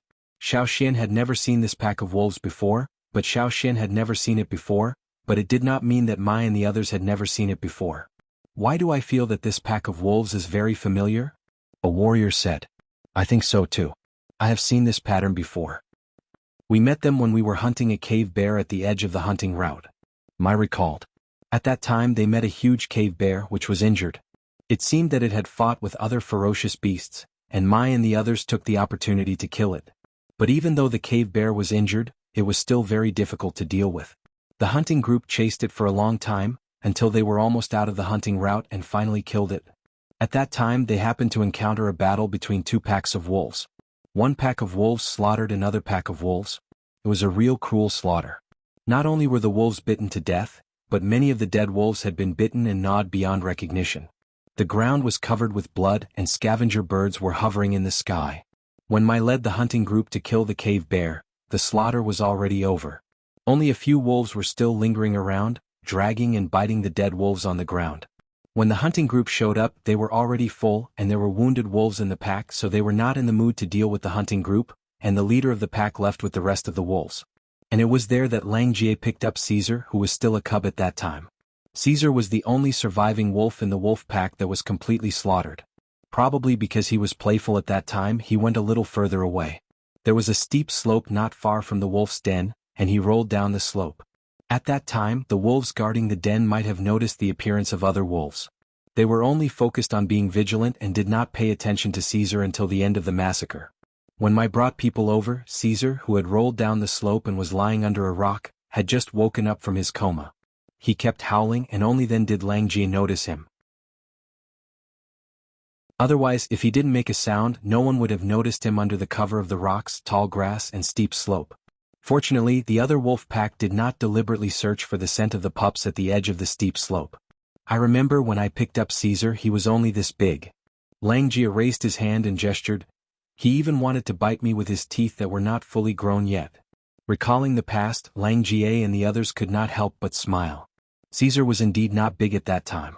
But soon, everyone's heart sank. Obviously, those who had witnessed the massacre together with Mai and Lang Jie were not happy about it. It was not that they were sentimental. As warriors who had hunted in this forest for many years, they had seen many such battles. Moreover, as hunting warriors, who had not killed wild beasts and ferocious beasts, could soft-hearted people survive here? It was impossible. The reason why they felt uncomfortable was that when they thought of that scene, they knew how cruel that wolf pack was. It could even be counted as torture. Unless you kill them all, otherwise don't mess with those guys, especially you guys. Mai looked at the new members and said. Everyone nodded quickly. There were new members in the hunting team this year. As new members, it was easy for them to attract the attention of the carnivorous wild beasts and ferocious beasts in the forest. They loved to attack the weak. What Xiao Xian had experienced, they had to experience it again. Xian, keep an eye on Caesar. Mai whispered to Xiao Xian. I know. Xiao Xian had the same idea. After that, during the hunt, Xiao Xian kept an eye on Caesar. Seeing that Caesar was still the same as usual, he was relieved. After killing a giant clawed beast, several people in the hunting team began to deal with the prey. Lang Jie checked the surrounding traps, and asked Xiao Xian to help him fix them. The auxiliary role of traps could not be ignored. Seeing that Caesar was lying not far away, Xiao Xian walked over to help Lang Jie fix the traps. Lang Jie, when you picked up Caesar, did he see the miserable situation of the wolf pack? Xiao Xian asked. Lang Jie thought carefully. Yes, I did. I picked him up from the bottom of the slope and put him on the ground. He sniffed around and howled. He even bit the two dead wolves with spots on them. His little teeth were not fully grown, so he could not even bite through the wolf's skin. After slaughtering one wolf pack, the other wolf pack was not completely unscathed. They lost 2 wolves. However, compared to Caesar's wolf pack, which was almost completely wiped out, this was nothing. The wolves with spots on their fur were very strong. Compared to other wolves, they had a stronger bite force. They were ferocious and often killed other wolf packs and attacked other beast packs. Seeing Xiao Xian frown, Lang Jie smiled and said, You're not worried that Caesar will hold a grudge, are you? How old was he at that time? That's impossible. As he spoke, Lang Jie looked up at Caesar, who was not far away. Seeing that he was looking at them, Lang Jie lowered his head and continued to fix the traps. Every time they fixed the traps, Caesar would lie down not far away and watch Lang Jie and Xiao Xian fix the traps. I didn't expect you to keep him. I was going to cook soup for you. When he thought about how Caesar had almost been cooked, Lang Jie could not help but feel happy and emotional. Xiao Xian was listening to Lang Jie describe what he had seen when he suddenly heard a cry of alarm. Alert! Everyone be careful. It's a wolf pack. Xiao Xian suddenly stood up and looked around. Caesar, who had been lying there just now, was gone. I nervously paid attention to the movements of the wolves. The pack of wolves had already formed an encirclement, but soon I discovered that Caesar had rushed out. He did not fight directly, but instead he took a bite of the wolf at the side and ran away. I could feel that the wolves had originally wanted to attack them, but their target was not Caesar. However, after seeing Caesar, the wolves hesitated for a moment. Under the command of the alpha wolf, they changed their target and chased after Caesar. During normal hunting, Caesar would help attract the attention of the prey, but that was all planned. The prey was not such a threatening wolf pack. Why would Caesar suddenly rush out? Xian, hurry up and call Caesar back. I quickly looked around and did not see Xiao Xian's figure. His face turned green. Where's Xian? Lang Jie jumped out from the tall grass, panting. I didn't catch him. He had seen Xiao Xian leave just now, so he immediately chased after him. He wanted to stop him, but unexpectedly he was left behind after a short distance. He could not even find his shadow, so he had to go back first. That guy, he's too fast. Lang Jie had never thought that he would lose his target so soon, even though he was already a mid-level totem warrior and could move fast in the team. I took a deep breath and then looked at the young warriors. You go back to the cave first. Qiao, take them away. After that, I led the warriors into the woods and went in the direction that Lang Jie had pointed out. On the other side, Xiao Xian followed the traces on the ground and chased after Xiao Xian. Caesar had probably discovered the wolves' movement before Mai, so he moved very quickly. Perhaps he had been waiting for an opportunity, or he would not have rushed out so decisively. After all, Xiao Xian had been a little late, so now he could not see the wolves at all. He could only follow the traces on the ground and around.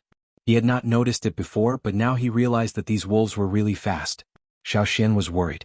Caesar had almost no chance of winning against the wolves, and the probability of him escaping was not high. Lang Jie said that Caesar did not hold grudges, but Xiao Xian believed that Caesar remembered. As for how much he remembered, Xiao Xian did not know. While chasing, Xiao Xian looked in the direction where the wolves were running, and he had an idea. In the middle of the first and second strongholds, there was a remote area near the mountains. Usually there were not many ferocious beasts going there, but there, Lang Jie and Xiao Xian had set up a trap belt together. When hunting, they might encounter some trouble, and these traps in remote areas were to deal with such situations in case of emergency.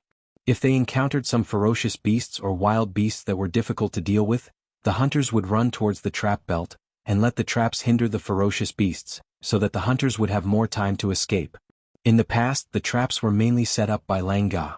Later, when they were mending them, Xiao Xian and Lang Jie studied them together and made some improvements. Because they were designed to guard against ferocious beasts, they were naturally designed with the ability to injure or even kill. These traps had to be checked every time they went hunting. This time they came to check them on the first day, and Caesar watched them mending them. Wherever the wolves passed, many wild beasts would avoid them. Some ferocious beasts were also afraid of causing trouble, so they avoided them. This also made it easier for Xiao Xian to catch up. In the direction of the trap belt, there were already screams. Xiao Xian sped up again. When Xiao Xian arrived at the trap belt, what he saw was a sunken pit. There were thorns in the pit, and a wolf was lying in it. The thorns inside did not pierce through it, but as it struggled, the thorns pierced deeper and deeper, causing more and more blood to flow out. The thorns were smeared with a kind of grass juice with an anesthetic effect. As the thorns pierced deeper, its struggling became weaker and weaker. If no one pulled it out, it would not be long before it died. Xiao Xian did not care about it and went straight through it. Not far from the pit, a wolf was hung in the air by its neck. The more it struggled, the tighter the rope became. This kind of rope was also specially soaked in the blood of wild beasts and grass juice, and was very strong. The wolf hung in the air could only struggle. It wanted to bite off the rope, but it failed again and again. When Xiao Xian saw it, its neck was already a little deformed. When Xiao Xian passed by, he gave it a stab. The wolf hung in the air, no longer moving. Not only were there pits and nooses, but there were also nets, knife stakes, and a series of other traps. Every once in a while, Xiao Xian would see a wolf that was dead or still struggling. There were spots on their backs. Xiao Xian chased them all the way and stabbed them all the way. If there was no time to deal with them, he directly threw spear darts or stone needles. Even if they did not die, they could still injure them.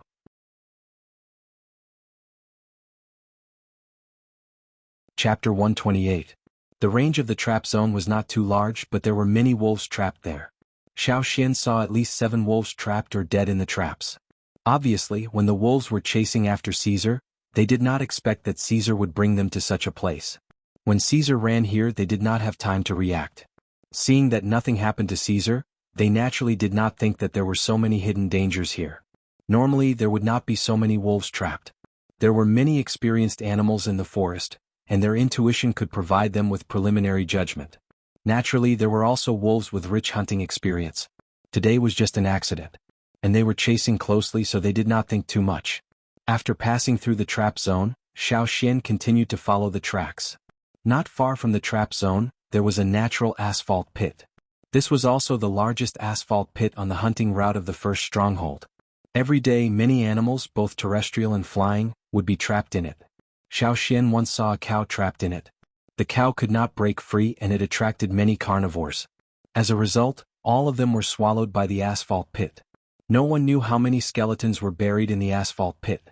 There was also a small asphalt pit near the tribe. Xiao Xian once saw people take asphalt from there to build roofs, but for safety reasons the tribe often had people in charge of guarding there. In the large asphalt pit in front of him, Xiao Xian saw 2 wolves trapped in it. 1/3 of their legs had sunk in, and they were struggling futilely. If no one pulled them out, they would gradually sink into the pit and accompany the animals that had been trapped for thousands of years or even longer. There they would not be eaten by scavengers, and their bones would be well preserved. In the distant future, their bones might see the light of day again, but it was also possible that they would be buried forever. Generally speaking, smart animals would not come close to this place. Those that came close were either not very smart, new, or greedy predators.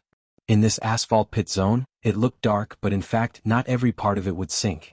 The hunting team was more familiar with this place and had passed through it before. Sometimes, in order to avoid some troublesome ferocious beasts or groups of wild animals, they would take refuge here. The passage was very narrow, and large ferocious beasts could not pass through it. Xiao Xian brought Caesar here once and did not expect it to remember it. There were its footprints and some other wolves' footprints. Caesar was not the only one who was smart. However, there were still 2 wolves trapped in it. The wolves had just come to this land and were not familiar with it. They might have seen asphalt pits in their former territory, and only knew that it was dangerous, which was their natural alertness. Here they did not know where they could go and where they could not go. Xiao Xian saw some footprints around the asphalt pit, and those that did not follow Caesar's route were trapped in it.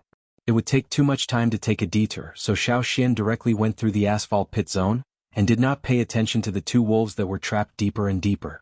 From some traces, it could be seen that Caesar had left most of the wolves behind, and trapped nearly 10 of them, through the previous trap zone and the asphalt pit zone. The wolf pack, which had about 30 members, was reduced by 1/3 in a short time. If the alpha wolf was timid, it probably would not continue to chase, but obviously the wolves in this pack were all ferocious and very vengeful and kept chasing. Until now, there were only about 3 or 4 wolves that were chasing closely. Most of them did not keep up, and Xiao Xian had encountered a few along the way. Following Xiao Xian, Caesar learned a lot of tricks to trap people and beasts, such as traps, asphalt pits, and how to run into the territory of ferocious beasts, and transfer the hatred to the wolves that were chasing closely behind. The only thing this new pack of wolves lacked was their unfamiliarity with this place. However, Xiao Xian was worried that Caesar might be injured. As he followed along, he saw blood on the ground. The blood could be from the wolves or it could be from Caesar. Xiao Xian needed to find him as soon as possible and confirm his injury. While running, Xiao Xian suddenly heard a loud roar in the forest ahead. Many birds that were resting in the forest flapped their wings and flew up, and some small animals ran out. A giant bear. Besides that, Xiao Xian also heard the howling of wolves. It was not Caesar's howling but the howling of the wolves from the other pack. There was a giant bear with them, and it was much more difficult to deal with than the 4-fanged boar. It looked clumsy but it ran very fast. The hunting team had been avoiding it from a distance. In the past, the hunting team had encountered the giant bear several times, and were chased by it. Whenever they encountered it, the hunting team would run towards the asphalt pit. However, the giant bear was not stupid. Every time it chased them to the edge of the asphalt pit, it would stop moving forward, and then slowly walk around the asphalt pit. When it walked, it would roar at the hunting team and stare at them fiercely as if it was telling them, "Sooner or later I will eat you." But now, in order to deal with the wolves, Caesar had provoked the giant bear. If he was not careful, he would get himself into trouble. Xiao Xian's face changed and he hurried towards the bear. The giant bear was still roaring. Soon, Xiao Xian saw the giant figure standing up, with its mouth wide open, showing its sharp teeth and roaring towards a place on the ground. Following the giant bear's sight, Xiao Xian saw 4 wolves. The obviously bigger one was the alpha of the pack. These 4 wolves were the only ones that had chased Xiao Xian to this place. Some of the wolves were trapped in the asphalt pit, and some had not caught up. Among the 4 wolves, 3 of them, including the alpha, had blood stains around their mouths. After looking around, Xiao Xian did not see Caesar. Beside the giant bear, there was a wolf with a spotted pattern on its back, but its neck had been bitten off by the giant bear. The alpha wolf did not seem to want to give up. It bared its teeth and growled at the giant bear. This made the giant bear, which was the king of this area, immediately angry. Usually it was very annoyed by hunting groups that came to its territory to hunt. Every time it could not catch up with anyone, so it was very angry. This time it did not see anyone, but it saw these strange wolves. It should be known that the wolves that lived in this area did not dare to come to its territory and be arrogant. With another roar, the giant bear vented its anger. Seeing that the situation was not good, the alpha wolf had to give up the chase. It turned around and ran, and the other 3 wolves quickly followed. The giant bear on all 4s chased after the alpha wolf. Xiao Xian knew the bear's temper. It would probably chase for a while before it returned. Seeing that the wolves and the giant bear had left, Xiao Xian jumped down from the tree and carefully identified the smell in the air. There were a few prey that the giant bear had hunted here. The smell of blood was very strong, and some scavengers began to move again. Xiao Xian looked around and changed his vision. The surrounding green vegetation disappeared, and all he could see were stones, faint silhouettes of trees, and some animal skeletons. His vision stopped at one place and Xiao Xian quickly walked there. Changing back to his normal vision, Xiao Xian came to a plant with large leaves. Under the large leaves, blood flowed out. Pushing the leaves aside, Xiao Xian saw Caesar lying under the leaves. Caesar's condition was very bad. When he used his special vision, Xiao Xian found that there were several fractures on its body. In addition to the fractures, there were also some bite wounds. 2 of them were very deep, and large pieces of meat had been bitten off. Blood kept flowing out. There was also blood flowing out of Caesar's mouth. Its internal organs were probably damaged as well. Xiao Xian quickly took out a bag of herbs. Inside were some herbs that had been ground into powder. He sprinkled it on Caesar's wounds. After the powder was sprinkled, it was quickly soaked in blood. This couldn't go on. In his previous life, such a situation would have been immediately sent to the emergency room. However, in this kind of place, other than the limited amount of herbs he had on him, Xiao Xian had no other choice. If this continued, Caesar would soon stop breathing. Xiao Xian could feel that Caesar's breathing had become difficult. Sensing Xiao Xian's arrival, Caesar opened its eyes and moved. It wanted to get up, but Xiao Xian quickly stopped it. "Hey buddy, don't move. You're injured." It was only a slight movement, but the blood that had just slowed down flowed out again. Along with the powder, it dripped onto the ground. Hearing Xiao Xian's words, Caesar no longer struggled to get up. It lay on the ground, but it moved its head and used its nose to touch Xiao Xian's hand. It even let out a whimper. "Shoot, don't cry." Xiao Xian raised his hand and gently patted Caesar's head. Although Caesar didn't cry, Xiao Xian could see the sadness in its eyes. It probably knew that its condition wasn't good. They couldn't just wait here. Should they carry Caesar back to the cave? That was impossible. Caesar's injuries were too serious. It couldn't withstand the jolts and it might not be able to last that long. Looking around, Xiao Xian took out a bag of herbs. It wasn't for external application. There were some leaves inside. Xiao Xian put it in Caesar's mouth. It just closed its mouth and didn't have the strength to chew. Xiao Xian quickly crushed the herbs with the back of his knife and poured them into a gourd filled with water. Then he mixed it with water and poured some into Caesar's mouth. He didn't know how effective these herbs would be for Caesar, but he had to try. After feeding Caesar the medicine, Xiao Xian patted Caesar's head and said, "Hang in there, buddy. I'll be back soon." He put down the big leaf again to cover Caesar's figure. The scavenging birds and beasts wouldn't notice them for a while. The giant bear still had a lot of food left. Xiao Xian found a few sticks and vines to make a simple stretcher. Then he came back and put Caesar on it. He carried the stretcher and walked away. There was a very large tree nearby. Xiao Xian planned to put Caesar up the tree first. The giant bear would be back soon. They couldn't stay in the same place for too long. Moreover, the sky was gradually darkening. It was relatively safer in the tree. He found a long and sturdy vine and tied it to the stretcher. Xiao Xian stood on a branch of the tree. He wrapped the other end of the vine around another branch above his head and pulled Caesar's stretcher up. Just as Xiao Xian pulled Caesar up the tree, the giant bear that was chasing the wolves had returned to its original place. Seeing a group of scavenging birds and beasts fighting over its prey, the giant bear roared angrily and rushed over. It tore a few beasts that couldn't escape in time into pieces. The surrounding birds and beasts scattered in an instant. After confirming that there were no other birds and beasts nearby, the giant bear continued to eat. Chapter 129. The light of the sun gradually disappeared, and 2 moons appeared in the sky above the forest. Some nocturnal animals gradually came out, and most of the birds flew back to their nests. There were many bird nests above the branch Xiao Xian was on, but Xiao Xian would not take the initiative to provoke those birds. These birds did not look big and looked quite pleasant, but in fact they were very dangerous. If it was a seriously injured animal or a recently dead animal, they would swarm over and start a feast. There were birds fighting above, and a bird fell from its nest and landed on the branch Xiao Xian was standing on. Turning over and shaking its wings, the bird looked at Xiao Xian. At night its vision was not good, but its sense of smell was very sensitive. It smelled the blood on Caesar's body, and also felt that Caesar was weak. The bird, which was about to shake its wings and fly back to its nest, changed its mind and rushed in Caesar's direction. Some fine sharp teeth could be seen in its open mouth, and the edges of its beak were serrated. With each bite a piece of meat would be scraped off. When the bird flew over, Xiao Xian quickly took a step forward and stabbed with his right hand holding the stone knife. The bird, which was excited by the smell of blood and completely ignored Xiao Xian, suddenly felt the dark clouds of death rise in its heart. In the next moment Xiao Xian's stone knife penetrated the bird's body. Without looking at the bird again, Xiao Xian swung his arm and threw the bird on the stone knife to the tree trunk.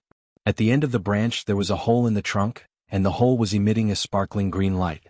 When Xiao Xian threw the bird over, a mouth instantly opened at the entrance of the tree hole and swallowed the bird directly, then retracted back into the hole. The sparkling green light continued to flash, attracting some nocturnal insects to fly here and eat them. It was a kind of tree worm that lived in trees. During the day, it looked no different from other worms, but at night, its body would emit fluorescent light to hunt for food. There were still many birds watching from the tree. If Caesar was left here alone, he would be reduced to bones in a few minutes. These birds were just not active at night, but they would still move and eat. They would not let go of any weak animals. Xiao Xian did not sleep. In the forest at night, even if he stayed in the trees, it was only a little safer. There were still many dangers in the trees, so he had to be vigilant at all times. When Xiao Xian was looking for vines to make a stretcher, he found a few herbs and gave them to Caesar. However, the effect was not good. As time passed, Caesar's condition was still deteriorating. After all, Caesar was not a totemic warrior. If he had the recovery ability of a totemic warrior, he would be able to hold on for a while. Many totemic warriors could hold on until they were sent to the tribe. However, Caesar was just an ordinary wolf. His congenital condition determined that he could not become a stronger beast or even a ferocious beast in a short period of time. In terms of physical fitness, he was not even comparable to most of the wolves in the new wolf pack. His recovery ability was limited. Xiao Xian could not change this. Thinking of this, Xiao Xian could not help but sigh in his heart, feeling a little sad. After all, he had not been in this world for long before he started to raise Caesar. More than 2 years. Thinking of this, Xiao Xian suddenly froze. Recovery? Yes, recovery. Caesar's recovery ability was not impossible to change. As long as Caesar could turn from an ordinary beast into a ferocious beast, even if he could not become a ferocious beast, as long as his overall ability was improved, he could last longer. And one way to turn Caesar from an ordinary beast into a ferocious beast in a short period of time was the secret engraving technique recorded in the ancient scroll. According to the ancient teachings, the target who used the secret engraving technique had strict requirements. As for Caesar, first he could follow the hunting and second his loyalty was good. Even if he did not completely meet the requirements of the ancestors, Xiao Xian decided to give it a try. Xiao Xian was not absolutely sure about the secret engraving technique, so he had not used it on Caesar. But now, except for this, there was no other choice. If he tried, he could fail or succeed. If he failed, Caesar would not see the sun tomorrow. If he succeeded, Caesar would live. But if he did not try, Caesar would definitely die. Hey buddy, Xiao Xian touched Caesar's wolf head. There is a way to save you. If it succeeds, you will become more powerful and you may even become a ferocious beast. If it fails, you can only say goodbye to this world. Caesar opened his eyes and wanted to touch Xiao Xian's hand with his nose, but he had no strength. He could only open his eyes and look at Xiao Xian. Gusts of night wind blew and the branches swayed. Some weak moonlight penetrated through the gaps between the leaves and shone into Caesar's eyes. The reflected light made the wolf's eyes look a little scary, like two flashing lights. In the forest, many animals' eyes at night looked like this. Xiao Xian was not afraid. He raised his hand and touched Caesar's wolf head. Okay, as long as you agree. Hold on, buddy. Old Ku is still waiting at home. There are still a bunch of cubs in the tribe waiting for you to teach them a lesson. Without you they may not last long and will be cooked. And the wolves that killed your tribe are still alive. Do you want to continue taking revenge? The engraving secret technique was not only the will of the caster, but also the will of the receiver. If the receiver was willing to accept it, the success rate would be higher.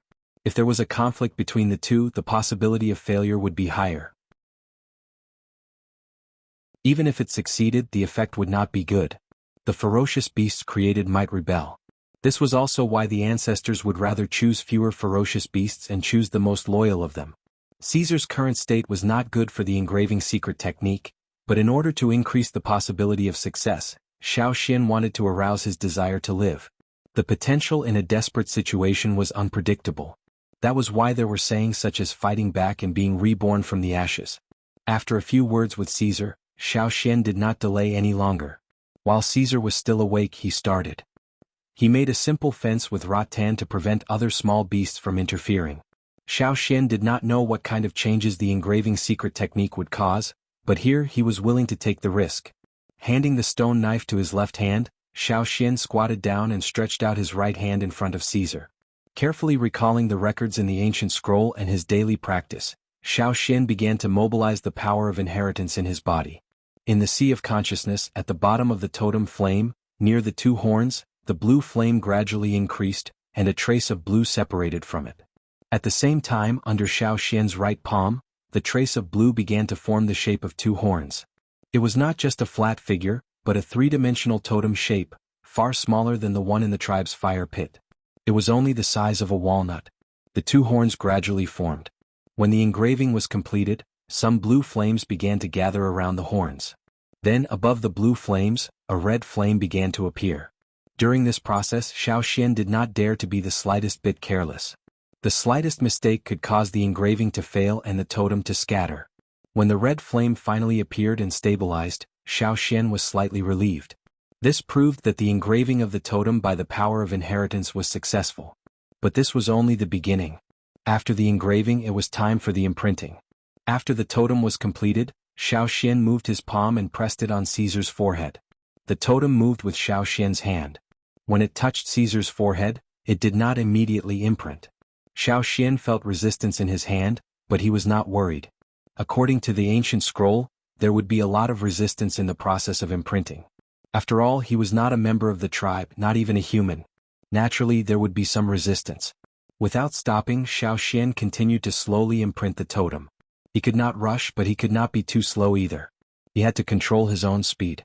The ancient scroll did not explain it clearly, so Xiao Xian could only rely on his intuition. As Xiao Xian's palm pressed down, the two-horn totem was slowly imprinted on Caesar's forehead.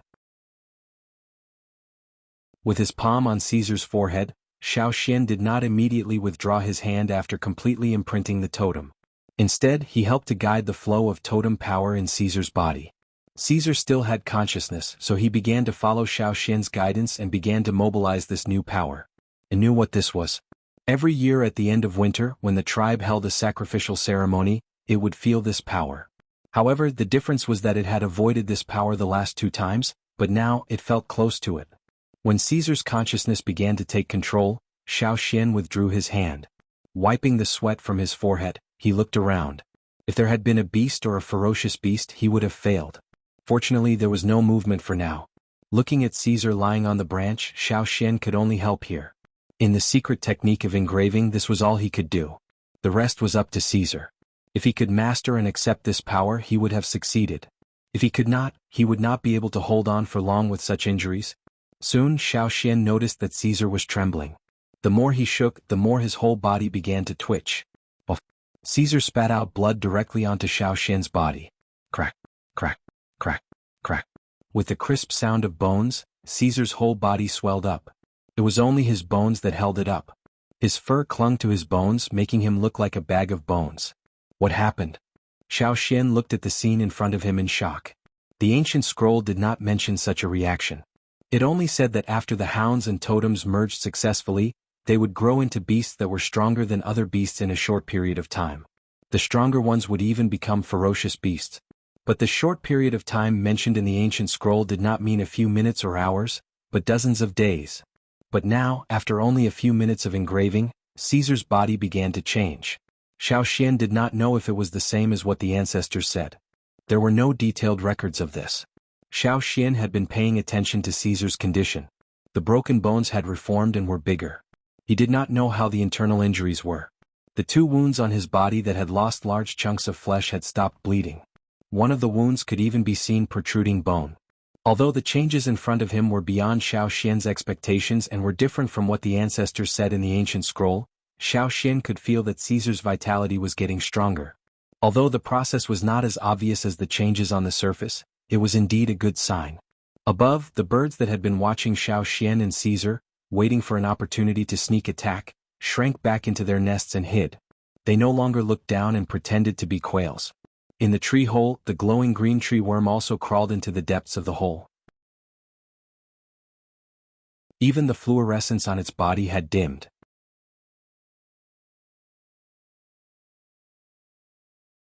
Chapter 130. It was a peaceful night. A few ferocious beasts passed by under the tree quietly. They probably smelled the blood on Caesar's body, so they glanced at the tree, but did not do anything threatening. Instead they swaggered away. The tree worm did not come out from the tree hole. Even when some flying insects flew to the tree hole, it did not stick out its head or open its mouth. Xiao Xian guessed that it might be because of the engraving technique. Just like when the tribe held a ceremony, other animals would stay away from it. Even though the fire seed did not spread, it seemed that it was not a coincidence that no wild beasts or ferocious beasts attacked. Even so, Xiao Xian did not dare to be careless. He kept watch for the whole night. In the morning, the 2 moons gradually disappeared in the morning sun. The birds in the tree had already started to chirp cha-cha. When Yang Guang shone through the leaves, the birds in the nest above Xiao Xian's head had already disappeared. The wounds on Caesar's body had stopped bleeding, and the bite wounds had already scabbed over. It looked a little scary, but in fact it was much better. Caesar, who was lying on the tree branch, was breathing steadily. He had not woken up yet. Listening to his breathing that was getting stronger, Xiao Xian was relieved for the time being. He also checked the broken bones in Caesar's body. They had all recovered and there was not even a trace of fracture. Was this the benefit of the engraving technique? Xiao Xian waited for a while on the tree and listened carefully. He heard the sound of a wooden whistle. It should be the hunting team. He quickly took out his wooden whistle and blew it according to the rhythm. It sounded like the chirping of birds in the forest. Not long after, Mai came over with some people. Xian.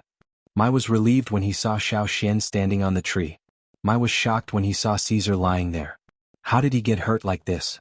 Mai was stunned before he finished his words. Something was not right. This is, Mai pointed at Caesar who was lying there. He stuttered as he spoke, his eyes filled with disbelief. This is, Caesar? Lang Jie leaned forward to take a closer look. You didn't seem so big yesterday. Why do I feel like you've grown up in just one night? The few people who came with Mai also nodded repeatedly, their eyes constantly sweeping over Caesar. It was injured yesterday so it changed a little, Xiao Xian said. This isn't just a small change, Lang Jie mumbled. However, now was not the time to dwell on this. They had to leave here quickly and return to the cave. Mai and his men did not return home for the entire night. They had spent the night outside and probably could not fall asleep. They had been vigilant the entire night and continued their search when the sun rose. They did not sleep at all. Seeing the obvious fatigue on their faces, Xiao Xian felt very apologetic. I'm sorry, Xiao Xian said. Mai waved his hand. Let's go back first. Although he really wanted to beat up Xiao Xian here, the most important thing was to go back first. The people waiting in the cave probably did not sleep at all. As Caesar was still unconscious, Xiao Xian used the stretcher from yesterday to slowly lower Caesar from the tree. The stretcher they used yesterday was just right. Today when they placed Caesar on it, the stretcher seemed much smaller. Most of his head and tail were hanging off the edge of the stretcher. Mai and the others were below. After the stretcher was lowered, they said, "He's much heavier." "He's bigger and thinner," a middle-aged man next to Mai whispered.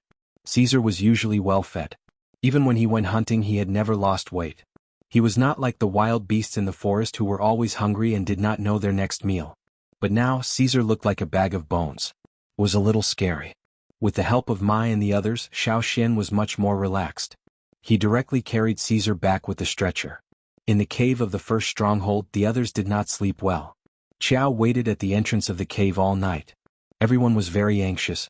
Seeing that Mai and Xiao Xian were all back and no one was missing, she heaved a sigh of relief. "We're finally back safely." Qiao looked at the people who came back and then carefully looked at Xiao Xian. Seeing that Xiao Xian was not injured, she smiled. "I'm sorry to have worried everyone," Xiao Xian said. "It was indeed his fault for leaving the team without permission. It's good that you're back safely." Qiao was about to ask about what happened yesterday when she saw the stretcher. Her first reaction was that something had happened to Caesar. Her second reaction was that something was wrong. "Let's go in first." Mai carried the stretcher back to the cave. Xiao Xian settled Caesar down and asked for some medicine to treat external injuries for Caesar. While changing the medicine, Xiao Xian briefly told everyone what happened after he left. The people around were stunned, especially Lang Ga swallowing his saliva. Lang Jie still could not believe it. Trap zone? Caesar led the wolves to the trap zone. He did not feel pity for the traps that he had set, but he was shocked that Caesar could do such a thing. He even knew how to use traps to trick his opponents.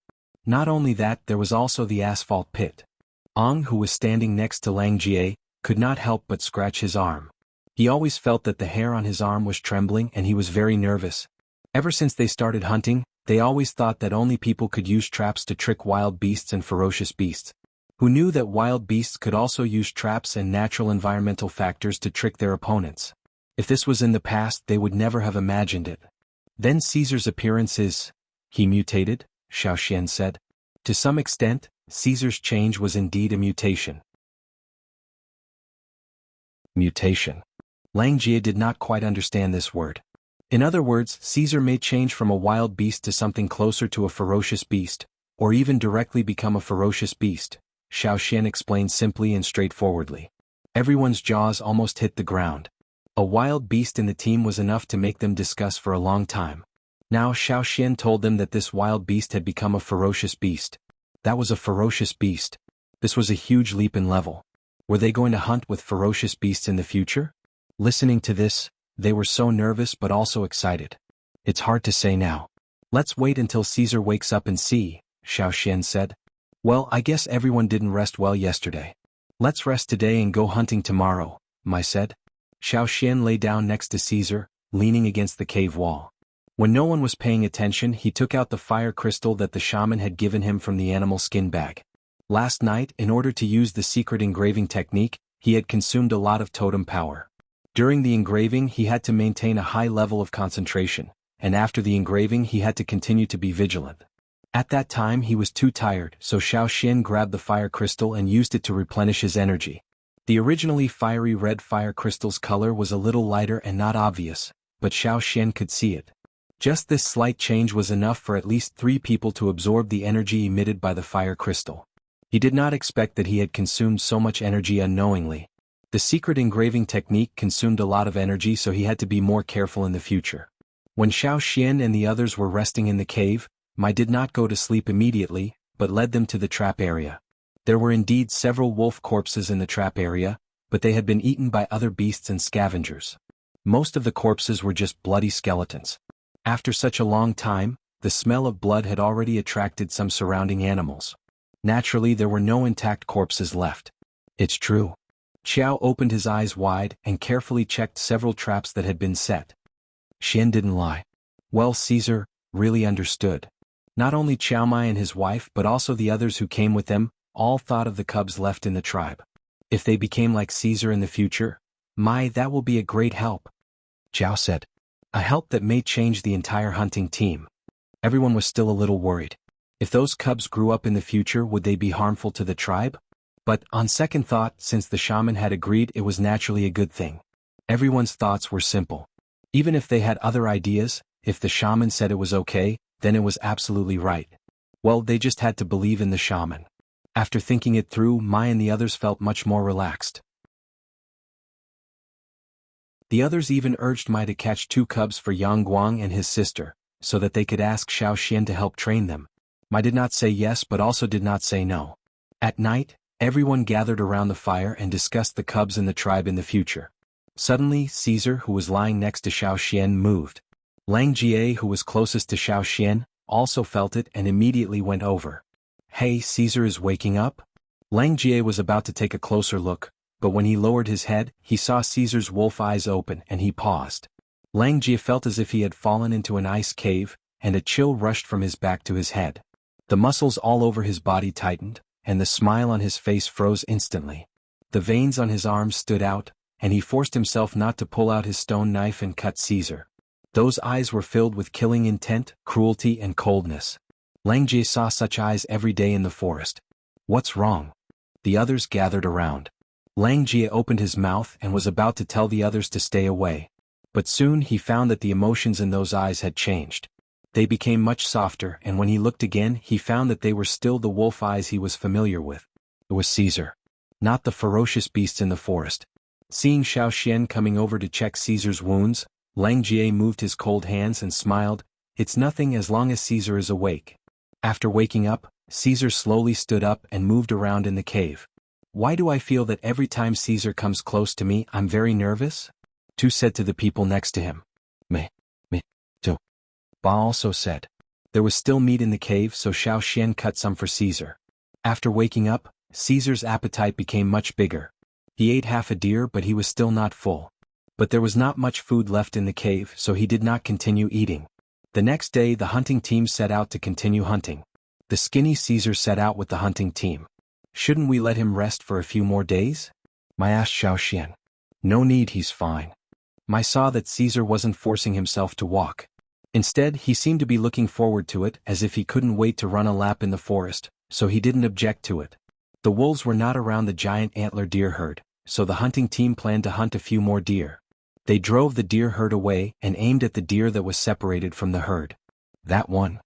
Lang Jie was about to ask Caesar to drive the deer towards them, when a dark gray shadow flashed by, and rushed towards the giant antler deer that was separated from the herd. Bang! The giant antler deer and the dark gray shadow fell down together. When they looked again they found that the giant antler deer had fallen to the ground, and Caesar was biting its neck.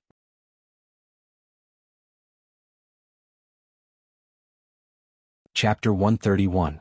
The day before yesterday Caesar had been flung away by an old deer, but today he could directly pounce on a young deer and make it fall to the ground. Just now, Caesar's speed and strength had far exceeded that of 2 days ago. Crack! With a crisp sound the deer stopped moving. Caesar let go of the deer's neck and gasped for breath. Deer blood dripped from the wolf's teeth, and the blood on the ground grew bigger and bigger. Because of the hunting just now, Caesar's eyes were still full of murderous intent, but it could be seen that Caesar was very excited now. Looking at Caesar like this, Lang Jie and others did not dare to make a sound, let alone instruct him to drive away the separated deer. Although he had woken up and could walk and run, Caesar was still a little weak. After gasping for breath for a while, Caesar opened his mouth again and bit the deer's neck. Then he dragged the deer in the direction of Xiao Xian. Mai and the others' eyelids twitched. Just now he threw down the deer face to face. What was going on now? Even if Caesar had grown up he was still much smaller than this adult deer. However, at this moment Caesar was dragging this deer step by step. Considering Caesar's speed and strength just now, Mai and the others looked at each other. Ferocious beast. Maybe it was not as ferocious as the four-fanged wild boar, but it could be counted as a ferocious beast. Even though they knew that Caesar was not malicious, watching the wolf dragging the deer step by step, Mai and the others could not help but feel nervous. When Caesar dragged the deer past them, everyone's muscles tightened. They could also smell the smell of deer blood coming out of Caesar's breath. The momentum of blood. This was a ferocious beast. Against wild beasts they might be able to win easily, but against ferocious beasts, they never dared to underestimate them. Every time they faced a ferocious beast they were extremely cautious. They had never thought that they would be so close to a ferocious beast. After placing the dead deer in front of Xiao Xian, Caesar began to assist the hunting team in hunting. It had just killed one deer, so it didn't plan to hunt any more. It only helped to drive the others away. At first, everyone was very nervous, but once the hunt began they quickly entered the zone. In the past it was difficult for Caesar to drive away the stray deer. Sometimes he could see the carelessness in the eyes of the deer. However, they had been attacked by wolves similar to Caesar many times before, so it was inevitable that they were afraid of wolves. Sometimes when they saw Caesar turn and run, it was just a conditioned reflex. But now, after seeing that Caesar had killed a young giant antler deer, they knew to be afraid. Especially the stray deer, when they saw Caesar, they ran away quickly and turned around without any hesitation. As long as he didn't have to face the giant antler deer in the herd, Caesar could easily win. Fortunately, the giant antler deer were protecting their young deer, so they wouldn't leave the herd easily. As long as the number of giant antler deer was within their acceptable range, they wouldn't come out. When they dragged the prey back to the cave, the hunting team was still sighing in their hearts. Who would have thought that humans and ferocious beasts would hunt together in the past? However, on second thought, their hunting team was the first hunting team with wild beasts, and now it was also the first hunting team with ferocious beasts. Thinking about it made them a little excited. Even Mai was discussing with Qiao in private whether they should catch 2 young beasts for Yang Guang and his sister to train. Unfortunately, Yang Guang and his sister refused Mai's offer. They said that they would go catch them themselves when they became stronger. "We need to catch a strong one," Guang said. "Yes," Yang echoed. "We need to be as obedient as Caesar." "Yes." "We don't want a bald pig like Mao." "Yes." Mai shook his head and smiled as he listened to the siblings. Not all of them can mutate. Xiao Xian didn't tell them about the secret art of engraving. It was not up to Xiao Xian to explain but up to the shaman. They would discuss it with the shaman when they got back to the tribe. The day before they went to the second location, Caesar left the hunting team, and Xiao Xian didn't follow him this time. When Caesar came back again he was injured but not seriously. There was a lot of blood on his fur but most of it wasn't his. In Caesar's mouth, a wolf's neck was bitten off, and it was dragged back by Caesar. "Is this the alpha of the wolf pack?" Mai looked at the fur patterns on the dead wolf and said in surprise. "It looks like it." Lang Jia looked at it and said, "Is Caesar going to slaughter that pack of wolves?" Someone asked. "Maybe he did." "So, there is no wolf pack in this place for the time being?" No matter whether Caesar slaughtered that wolf pack or just killed the alpha, it was a good thing for the hunting team. At least the wolf pack was less of a threat, and they really didn't want to face such a cruel wolf pack. Caesar dragged the alpha wolf to Xiao Xian and put it down, looking at Xiao Xian. "This is your prey. Put it in the storage cave with the other prey in the hunting team and bring it back later. Skin it and feed it to your nest," Xiao Xian said. Caesar seemed to be satisfied with Xiao Xian's suggestion. After putting it down he didn't look at it anymore and just lay down to rest. The wounds on its body had already scabbed, so it didn't need any more medicine. As soon as Caesar left, Yang Guang and his sister, Tu Jiaba and other young warriors gathered around, and looked at the dead alpha wolf with interest. They didn't dare to get close to the living ones but it was okay to look at the dead ones. Even at this moment the alpha wolf still looked ferocious. Just like how Mao was interested in the thorn black wind, these young warriors were also curious about this alpha wolf. They touched it from its teeth to its claws and kept praising it. "No wonder it's an alpha wolf. Look at its teeth and claws." "Brother Xian, will Caesar also become an alpha wolf in the future?" Yang Guang and his sister looked at Xiao Xian. "I don't know," Xiao Xian said. "Could a wolf in the hunting team become an alpha wolf?" Everyone shook their heads. But there were still many cubs in the tribe. Maybe he could really become an alpha wolf. But they didn't know how long they would have to wait. The following hunting was much easier than usual. With Caesar's help, Mai and the others felt less pressure. After all, there were many young warriors in the hunting team, and one more strong helper meant one more guarantee. When the hunting team came to an end, they went back along the route. When they passed by the hunting area of the first stronghold, they didn't see a wolf with a spotted pattern on its back. That wolf pack might have disappeared from this forest. After these days, although Caesar still looked very thin, he was much better than when he just woke up. He would be even better after a while. Caesar hunted for food every day, so he ate a lot. If only Xiao Xian raised him, he couldn't afford it. Fortunately, he hunted a lot of prey for himself so he could bring them back with him. On the day when the hunting team returned to the tribe, Caesar once again aroused a heated discussion. But Xiao Xian didn't say too much until he was summoned by the shaman. "You used the secret art of engraving?" Although there was doubt in his tone, the shaman's eyes were very sure. Even if the ancestors used the secret art of engraving, the success rate was only 50%. But Xiao Xian succeeded on his first try. The shaman didn't know whether he was lucky or not. The reason for Caesar's change could be hidden from others, but not from the shaman. Besides, Xiao Xian didn't want to hide it from the shaman. Xiao Xian told the shaman the details of what happened at that time. He said, "When I saw Caesar's change, I was shocked.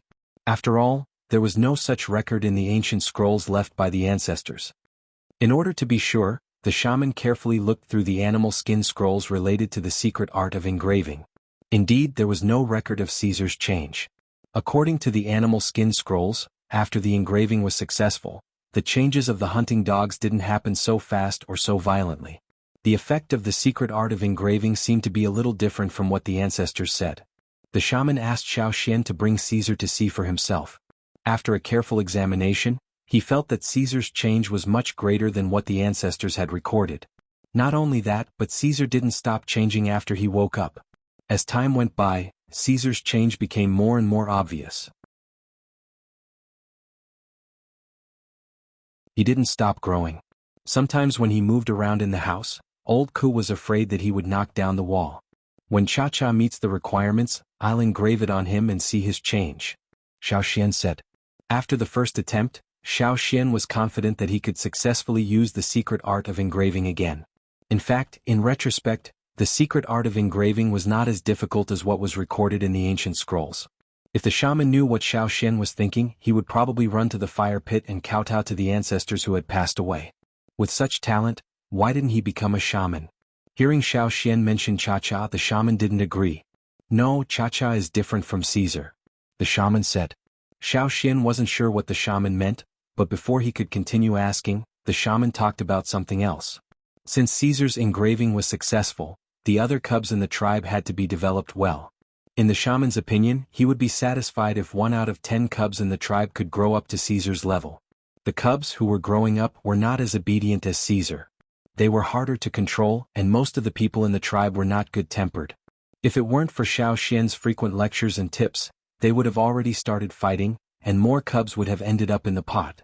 After leaving the shaman's place and going down the mountain, Xiao Xian saw several cubs following behind Caesar. Compared to when they had just arrived, the cubs had grown up a lot. By this time next year they would be a small wolf pack. When the several young men saw Xiao Xian, they hurried to ask for advice from Xiao Xian. Some of them didn't take it seriously before, but when they saw the changed Caesar, they changed their attitude. After Xiao Xian left, the shaman came to the place where the ancient scrolls were kept. He opened a huge stone box, in which many ancient scrolls were neatly placed. The shaman took out several original ancient scrolls, all of which were related to the secret art of engraving. It seemed that the matter of publicizing the hunting dogs and the secret art of engraving could be put on the agenda. The shaman thought to himself. After taking out several animal skin scrolls, the shaman looked at the ancient scrolls in the big stone box, sighed deeply and closed the stone lid. He believed that the dusty history would gradually reveal itself in front of everyone.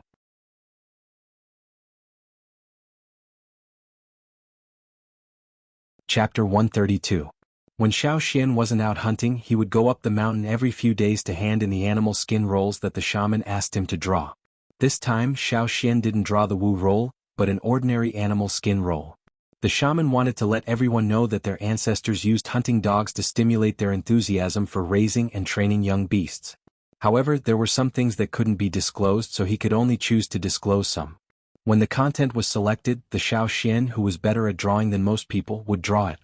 The annotations would also be selected from some parts of the original version, and not all of it would be written. Compared to the Wu roll, which required the use of the power of inheritance, the ordinary picture rolls were much easier to draw. In less than 10 days, Xiao Xian finished all 100 picture rolls with annotations. On this day, Xiao Xian took the last 10 animal skin rolls up the mountain and handed them to the shaman. The people in the tribe were already used to Xiao Xian's frequent visits to the shaman's place. Even the guards at the gate didn't stop him. The shaman said that if Xiao Xian came, he could go in directly.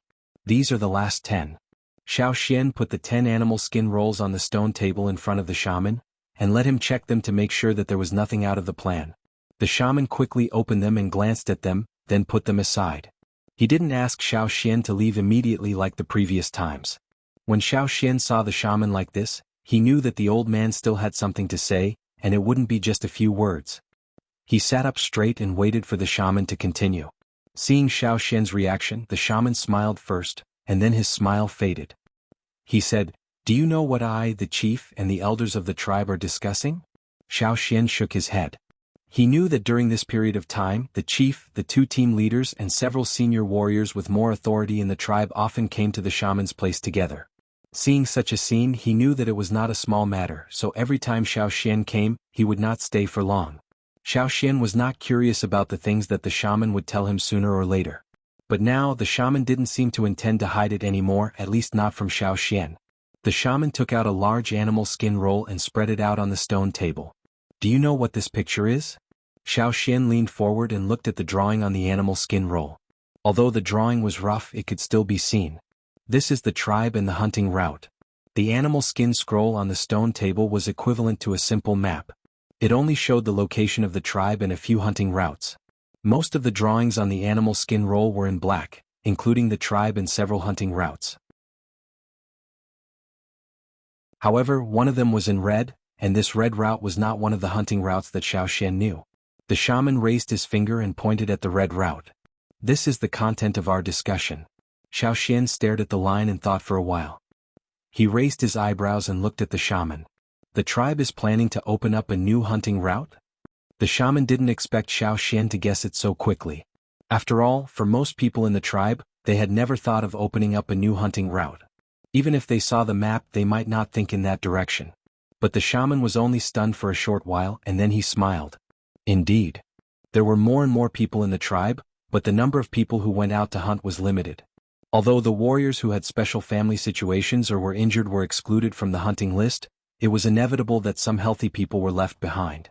It was too wasteful. But it was unnecessary to increase the number of people in each hunting group. On the contrary, it would be worse. Going out to hunt was not always better with more people. In the records left by the ancestors, there were also disadvantages of having too many people. These years, the shaman had been thinking about opening up a new hunting route, and Caesar's change strengthened his determination. If a batch of cubs in the tribe grew up, and the engraving was successful, they would be a great help. This was a force that could not be underestimated. In this way, it was necessary to open up a new hunting route.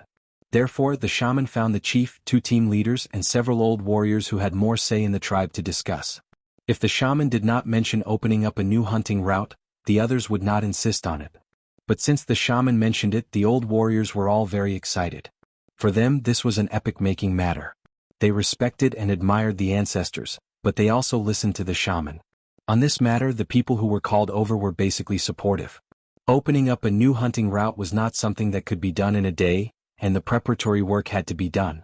The most important thing was the selection of people. After the discussion, they finally decided to start the plan in 3 years. If it went well, it might be started in a year. If some unpredictable changes happened, it would be delayed. If it could not be carried out in 3 years, the shaman would cancel the plan. As for the number of people who would open up the new hunting route, it was preliminarily decided to be 30 people. The most important thing was quality, not quantity. And this quality did not necessarily mean that they were strong. It had to be considered from all aspects. After the preliminary decision, the two team leaders and several old warriors went back and secretly told their children and grandchildren about this matter. They hoped that their children and grandchildren could perform well in the next 1 or 2 years, and then they would be more likely to be selected into the list of 30 people. They were not afraid of opening up a new hunting route. Almost everyone who heard the news was very excited, especially those young warriors. They were now in very good physical condition, and every time they went out to hunt, their performance was more eye-catching. Of course, they would try their best to fight for the quota of 30 people. Opening up a new hunting route like the ancestors was an honor that would be recorded in the history of the tribe. How could they not be excited? No wonder there were some people training crazily in the training ground recently. After the shaman finished speaking, he looked at Xiao Xian, who was sitting across the stone table. Xiao Xian's reaction was different from the others. As far as the shaman knew, everyone who knew about this was very excited. Some of them were even excited for several days. Even the chief was no exception. The chief and the two team leaders naturally had to participate in opening up a new hunting route. But why was Xiao Xian so calm? Was he not optimistic about the opening of the new hunting route? The shaman looked at Xiao Xian, who was thinking with his eyelids down. He was very curious about what Xiao Xian was thinking. Xiao Xian was silent for a while and looked up at the shaman. He did not talk about the opening of the new hunting route, but asked, "Have you ever thought about contacting other tribes?" When Xiao Xian said other tribes, there was no uncertainty at all. The shaman could hear that Xiao Xian was very sure that there were other tribes. The shaman, who was originally thinking about the opening of the new hunting route, now had a sharp look in his eyes. There was no smile on his face, which was completely different from his usual calm demeanor. At this moment, the shaman was like a war knife, and the blade of this war knife was pointed at Xiao Xian. At that moment, Xiao Xian almost jumped away, but he controlled himself and sat in the same place. He maintained the same expression as before, looking at the shaman. The atmosphere was tense for a while, and then the shaman gradually withdrew his aura. At first glance, he looked no different from usual, but the stiffness and seriousness on his face were extremely rare. He was not in the mood to talk about the opening of the new hunting route. The shaman took a deep breath and stared at Xiao Xian's eyes. "How do you know? Were there other people outside the tribe?" When the people in the tribe were bored, they would talk about it in private. They heard that there were other tribes, but they only existed in rumors. Many people thought that they were the only tribe in the world, but some people believed that there were other tribes. It was just that the world was too big for them to go out.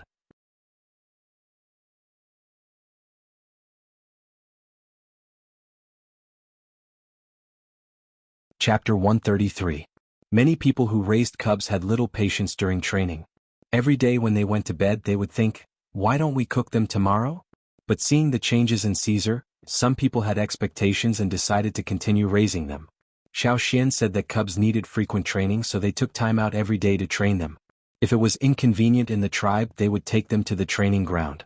In the mountains and forests, many young beasts learned how to hunt by playing around, such as searching, chasing, pouncing on food, biting, and other skills. After training, some cubs would show their talents and surpass their peers in some aspects, while others were more ordinary. However, in the tribe there were still cubs left, and they were very talented. When these people took their cubs to the mountains around the training ground to train, Cha-Cha liked to make trouble for them. Ray was originally training his own cub, teaching it how to listen to instructions and lurk. As he was talking, he heard a soft sound beside him. It was the sound of an object flying quickly. He looked to the side and found that the cub was gone. Looking up, Ray found that Xiao Xian's eagle was holding his cub and flying in a circle above his head. No matter how he shouted and threatened, it did not let go of the cub.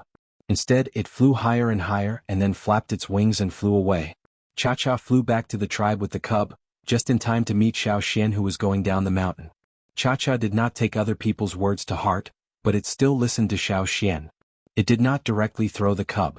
If it did, Xiao Xian would not catch it and the cub would die. After landing, Cha-Cha threw the cub to Xiao Xian. Xiao Xian caught it, looked at it, and recognized that it was Ray's cub. He did not know what species this cub was, and many people in the tribe did not care about it.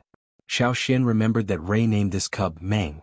At first glance, Meng's appearance looked a bit like a hyena, but if you look closely you will find many differences from hyenas. It had longer and more powerful jaws and a mouth full of sharp teeth. It was a carnivorous beast that Ray's hunting group often encountered. In terms of habits, it was more similar to wolves. Compared to wolves, Meng's species had a longer and narrower body shape, and their skulls were relatively larger. Adult individuals were covered with strong and powerful muscles, and they could run very fast. They were a kind of predator that the hunting team had to be vigilant against. Lei also took advantage of their group battle to capture Meng, who was still in its infancy. Although it was startled when Cha-Cha brought it up into the air, it did not forget to bare its teeth at Cha-Cha after being caught by Xiao Xian. Xiao Xian checked Meng. Meng was not scratched by Cha-Cha and did not suffer any other injuries. He guessed that Cha-Cha just wanted to scare Lei and Meng. It was purely a prank. While Xiao Xian was checking, Lei caught up with them. He was so tired that he was panting. When he looked at Cha-Cha, the veins on his forehead stood out. Cha-Cha could fly directly and it was more convenient in the air. However, Lei had to run down the mountain and there were many twists and turns on the way. It took him a long time to catch up. As soon as it saw Lei, Meng, who had been put on the ground by Xiao Xian, immediately ran to Cha-Cha, who was behind Xiao Xian and stood beside Lei's legs. "Good training," Xiao Xian said. From Meng's behavior, it could be seen that it had a strong dependence on Lei. This was a good sign. It was easier for it to follow orders and it was easier for it to survive the first hunt. Although it was different from Xiao Xian's hunting team, and they were on opposite sides under certain circumstances, Lei's attitude towards Xiao Xian was much better because of Xiao Xian's training. As for the 1-year promise mentioned last winter, now it seemed like a joke. Everyone knew that Xiao Xian had found a very precious fire crystal in the first hunt after the ritual ceremony. Many people in the hunting team had been carried out of the danger zone by him. That was also one of the achievements of the hunt. If they were to compare achievements, no one could compare with him at all. Therefore, last winter's 1-year promise. When winter came this year, everyone would still present their results for the year according to the agreement. However, Xiao Xian's results were not included. Lei had no choice but to accept this result. After checking that Meng was not injured, Lei looked at Cha-Cha, who was behind Xiao Xian, and said, "Xian, you should take care of it. It has been causing trouble recently." "Yes, but you also need to train Meng to pay attention to the birds in the sky," Xiao Xian said. Lei nodded and planned to leave with Meng. But he stopped after 2 steps and turned to ask Xiao Xian, "Do you know what the chief and the team leaders discussed at the shaman's place these days?" "You know?" Xiao Xian looked at Lei. Since there were elders in Lei's family who participated in the discussion of the new route, they should have been told about it. "Of course I know and I can tell you. But you have to exchange it with something else," Lei said. "What do you want to know?" Xiao Xian asked. "I want to know the specific reason why Caesar became like this." Lei's eyes were shining with expectation. Between wild beasts and ferocious beasts, he naturally preferred the ferocious beast. If Meng could also become a ferocious beast in the future. "You don't need to tell me about the discussion between the team leaders. As for what you want to know, you will know in a few days." After that, Xiao Xian made a gesture, and Cha-Cha immediately flew up and went down the mountain with Xiao Xian. Looking at a man and an eagle leaving, Lei frowned. Could it be that Xian already knew about the new route? Didn't they say that only a few people knew about it? And they were all blood relatives. But why did the shaman tell him? As for the reason he wanted to know about Caesar's change, what did "you will know in a few days" mean? 3 days later, the shaman asked people to distribute 100 animal skin rolls, which recorded the secret engraving technique and the hunting dogs of the ancestors, to all the tribes on the mountain. Although it was not enough to give one to each family, it was enough to give one to several families. 100 animal skin rolls set off a big wave in the originally calm tribe. The matter of training cubs to hunt actually existed from the beginning of the ancestors? The ancestors were really powerful and domineering. There was also a magical engraving technique. Was it related to Caesar's change into a ferocious beast? The shaman was really omnipotent. The shaman did not say how Caesar changed, nor did he say who made the engraving technique for Caesar. But, according to the record on the animal skin roll, only the shaman could use the engraving technique. Naturally, everyone thought that the shaman had already made the engraving technique for Caesar, and that was why there was such a change. When the shaman distributed these animal skin rolls, he also said that if there was a suitable beast in the tribe that was comparable to the hunting dogs, he would make the engraving technique for that beast. The shaman drew a big pie for everyone. How to eat it and how to eat more depended on each person. So, the people who had lost their patience became enthusiastic again.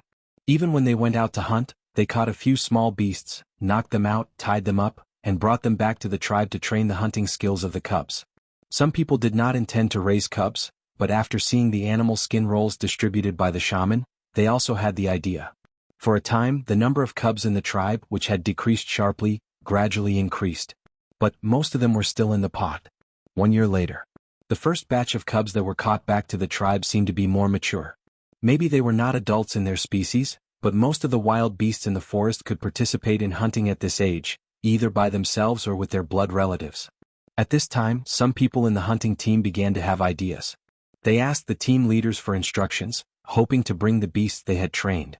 In their opinion, the beasts they had trained were already very powerful. When they were in the tribe, they could often catch some stone rats. They were also very obedient to orders, fierce enough and strong enough to attack. The more they thought about it, the more they felt that the beasts they had trained were much better than Caesar's. Not only 1 or 2 people had this idea, but several people had the same idea. They had been raising the cubs for almost 2 years. They had spent a lot of time and effort on these cubs. Now that they were so strong, it was time for them to go hunting. The shaman looked at the team leader's requests but did not refute. He just reminded them again about some of the things that Xiao Xian had told them to pay attention to. Seeing that the shaman, the chief and the team leaders all agreed, several warriors took the trained beasts and swaggered across the path of glory. They set off to show off. However, when the hunting team came back again, there were no beasts around them. They did not see the beast that had followed them before they set off. 5 of them went out and only one came back. The only one that came back was Meng, raised by Lei. Even though Meng came back, he had many wounds on his body. However, when he remembered that Caesar had also come back with wounds, Lei was relieved. Anyway, as the only one that came back, Meng was already very good compared to the other 4 beasts. Seeing the result this time, some people were very worried, and began to doubt whether their cubs could come back safely in the future. Among the 4 beasts that did not come back, 2 of them could not control their fierceness when they were hunting prey. They did not listen to orders and attacked the hunting team. The result was predictable. They were killed on the spot by the warriors of the hunting team. As for the other 2 that did not come back, one of them failed to hunt, and was kicked in the head by the prey. It did not last long before it died. As for the last one, it ran away. No matter how they called it, it did not stop and it did not look back. Seeing the result, some people who wanted to take their beasts out to hunt immediately decided to wait. Some of the things that Xiao Xian had told them to pay attention to, such as dependence and self-control of the beasts, had to be strengthened. In the next few hunts, except for Meng that was brought by Lei, several beasts that many people did not think highly of also came back successfully. For example, Liao the cave lion raised by Mo Er, Xia the bald pig raised by Mao, and the beasts raised by Yang Guang and his sister. Yang Guang and his sister also caught 2 beasts when they were hunting. The elder brother Yang brought back a cub that looked like a hyena, named An. And the one that Guang brought back was a big bird's egg, which was stolen from a bird's nest. She had always hoped to have a bird like Cha-Cha. However, when she hatched the egg according to the method that Xiao Xian had told her, she found that the bird could not fly. It belonged to a group of wingless birds similar to forest raccoons. But she did not put the bird into the pot, but continued to raise it and named it Jing. After raising it for a year, the 2 beasts raised by Yang Guang and his sister were taken out to participate in a hunt. Their performance was not satisfactory, which made me very happy.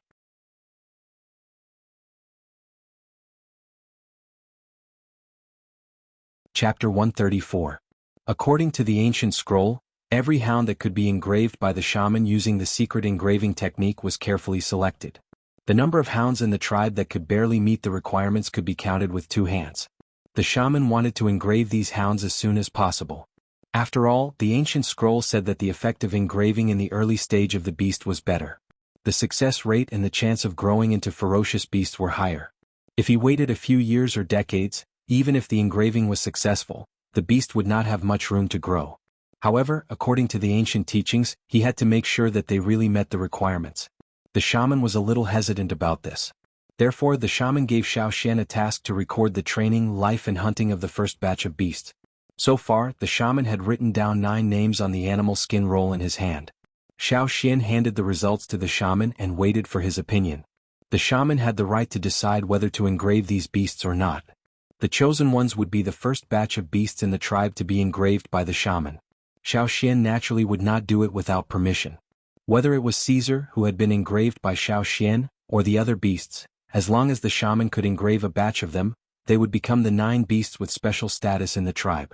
From birds, to ferocious beasts, to turtles, these 9 beasts could be said to be related to the sea, land and air. However, how they would develop in the future and whether they would be the best or not was unknown. Only time could tell. Looking at the animal skin roll handed over by Xiao Xian, about half an hour later, the shaman sighed and said, "These beasts look good, but I am still worried." "What do you mean?" The shaman looked at Xiao Xian and said slowly, "When they are separated, their performance is not bad. But what will happen when they are together?" The shaman did not expect these beasts to be close and cooperate perfectly, but he at least wanted to make sure that they would not fight when they were together. When hunting, many beasts would fight with each other. If there was a big conflict after the engraving, the situation would be more obvious. In that case, it would not be safe. Xiao Xian was silent for a while and said, "So, you want to see them together? Not bad." The shaman used his finger to point at the row of names on the animal skin roll. Out of the 9 names, 2 of them would not be involved. What he meant by together was 7 of them. As for the other 2, they didn't need to cooperate with others. One was the tortoise in the medicine house, and the other was a snow-white falcon that Gigu brought back from the Green Land. The reason why Gigu's team often had better harvest than Ta's advanced group was because of this falcon. However, Gigu didn't tell them about it until now, and brought it back to the tribe. These 2 were special cases. Other than them, the remaining 7 had to cooperate. Looking at the 7 names, Xiao Xian could only sigh inwardly. How do I put them together? Even if the 7 of them formed a group, it was completely different from the wolf pack in Xiao Xian's imagination. From a modern point of view, they were just a mixed army. There were too many species and none of them were the same. Even their tempers were different. Xiao Xian stayed at the shaman's place and discussed with him for a long time. Then he took a piece of animal skin roll that was similar to the imperial edict written by the shaman and left the stone house with a sigh. He went to inform the beasts on the imperial edict and the people who raised them. Gigu's hunting team came back yesterday and Ta's team would set off tomorrow. Now everyone was in the tribe, so Xiao Xian had to inform them one by one. The first thing he went to was Mao. When he arrived at the door of the team leader's house, there was no one at the door and he didn't hear anything inside. Xiao Xian shouted, "See ya!" Bang! A rather sturdy bald pig broke out of the wall. Xiao Xian didn't know what to say. Looking at the big hole in the stone wall behind Xiya, Xiao Xian decided to leave as soon as possible. Otherwise Ta would be mad when he came back. Now Xiya's 4 teeth had grown out, and it looked much more majestic. However, it still had the title of bald pig. After Xiya broke through the wall, Mao came out with a bitter face. He scolded Xiao Xian, "Why did you call it at this time? What happened to it?" Xiao Xian asked. "It was sleeping. Maybe it was dreaming. It's going to hunt tomorrow, so it's very excited." Mao rubbed his face hard. "If you have something to say, just say it. I have to fix the wall before my father comes back, or he will beat me again." Most of the houses on the mountain were made of stone. Xiya's personality was not stable yet. It was like a young man easily agitated. Once it was agitated, the house would be destroyed.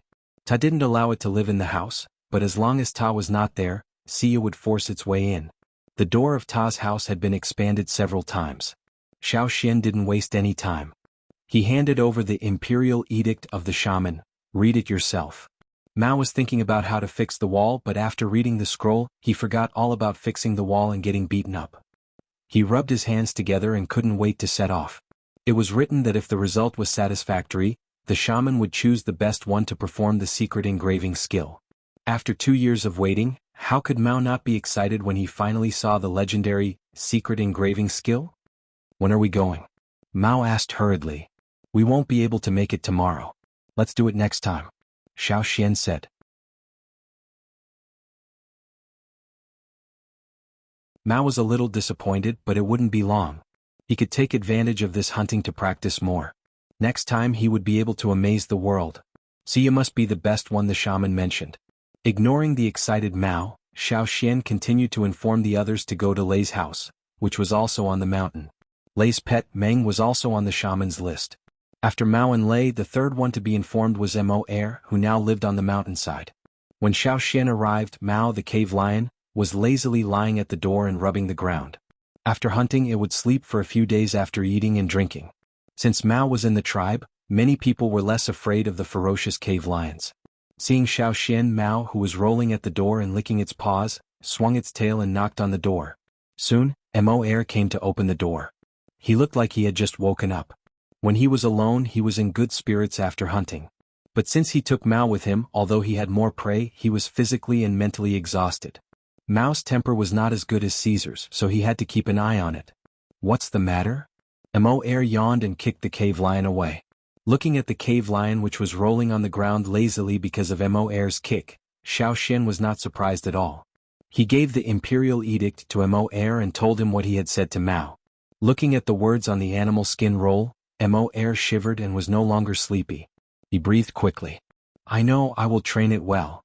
After leaving Mo Er's place, Xiao Xian went to Qiaomai and his wife's house to inform Yang Guang and his sister about this matter. At the same time, the shaman chose to let the mixed army join the first hunting group, which was Mai's group. He had to tell Mai about this. When Xiao Xian was discussing with Qiaomai and his wife, and Enjing were playing in the expanded yard. The two of them did not match the elegant name, Enjing, at all. Yang Guang and his sister were cheering them on. An attack from behind. Avoid its claws. Jing, pat it, peck it with your beak. Yes, that's it. An was an animal that looked like a hyena but had hooves. Looking at its feet, one would think it was a vegetarian. But looking at the sharp teeth in its mouth, one would know that it was actually a carnivore. It looked like a sheep in wolf skin, but the skin did not cover its feet. Beneath this peaceful name was actually a ferocious beast. As for Jing, Xiaoxian admired this kind of bird that used its head as a hoe. With that kind of head, when it ran and bumped into the prey, it would shake its head as if it had hit the prey with a brick. Sometimes it would kill the prey with a peck. It was totally different from Cha-Cha. After notifying them one by one, Xiaoxian went home to pack up the tools for tomorrow's departure. Since the end of last year, Xiaoxian had taken Cha-Cha out for hunting. And Cha-Cha did not disappoint. It performed well and did not make any trouble. At most, it caught a baby deer from the herd without permission. Later, when the giant horns in the herd saw the figure in the sky, they all became alert. The first time, Cha-Cha succeeded because of their carelessness. Later, when they became alert, it was difficult for Cha-Cha to succeed again. More than 20 days later, Ta took the hunting team out and returned. Then Gigu's team also took turns to set out. But this time Moer and Lei stayed in the tribe to train with Xiaoxian, Mao, and Yang Guang and his sister. As Xiaoxian thought, when these beasts gathered together, they could fight for a small stone rat for a long time, let alone cooperate. Fortunately, Caesar, as a ferocious beast, was here. As soon as he saw them fighting fiercely, he went to mediate. During this period, the people in the tribe often heard the roars of beasts coming from the training ground. At first they were nervous, but soon they got used to it. They could tell which beast was roaring. Although these beasts did not get along well at the beginning, it was still humans who played an important role in it. Because of human factors and Caesar's violent suppression, these beasts finally stopped fighting after 5 days. 10 days later, these beasts learned the preliminary cooperation. 15 days later, their cooperation was further improved. 20 days later, they could barely satisfy Xiaoxian. The shaman did not expect these beasts to cooperate well. After all, they might still hunt separately in the future. This time it was just a way to test their temperament again. As long as they obeyed all the orders and returned safely, the shaman would definitely mark them immediately. So, on the day of departure, as long as the tribe was not on patrol, they all gathered on both sides of the path of glory to watch the team. In the team, the conspicuous beasts became the focus of everyone's discussion. I felt a lot of pressure. A few years ago they would guard against the beasts when hunting, but now they were standing in their own team. Lang Jie touched his neck uncomfortably. Behind him was Guang's forest raccoons. He was afraid that the forest raccoons would peck him. His fragile neck could not withstand a peck from the forest raccoons. The shaman stood on the top of the mountain looking at the hunting team going down. He bowed to the fire pit, praying for the ancestors' blessing and that each beast could come back safely. There were at least hundreds of cubs in the first batch, but today only a few of them were left. How difficult it was. Although the shaman felt that these beasts were certainly not as good as the hunting dogs of the ancestors, they should not be too bad, right?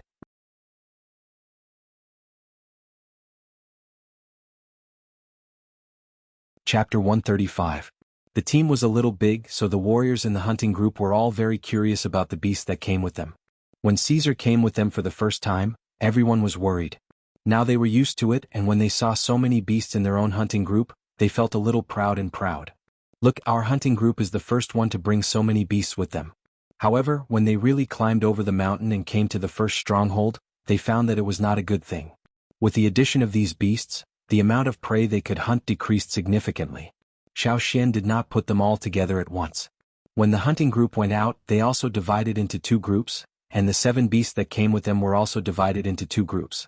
Mao Mo and Lei brought their own beasts and followed Mai's group, while Yang Guang and his sister followed Xiao's group. As for Xiaoxian, his main task this time was to record the performance of these beasts and show it to the shaman. So, to some extent, Xiaoxian was like a teacher checking the students' grades, and these primary school students were doing their best to show their excellent performance. Coming to a strange environment, they were a little restrained at first, but after a few days of adaptation they were able to hunt freely. 3 days later the hunting group returned to the cave. Xiaoxian recorded today's observation on the animal skin roll, while the others kept glancing at Xiaoxian. They wanted to know what Xiaoxian had recorded, but Xiaoxian did not show it to them, and even if he showed it to them they could not understand it. Since they could not see the record, they could only test it with words.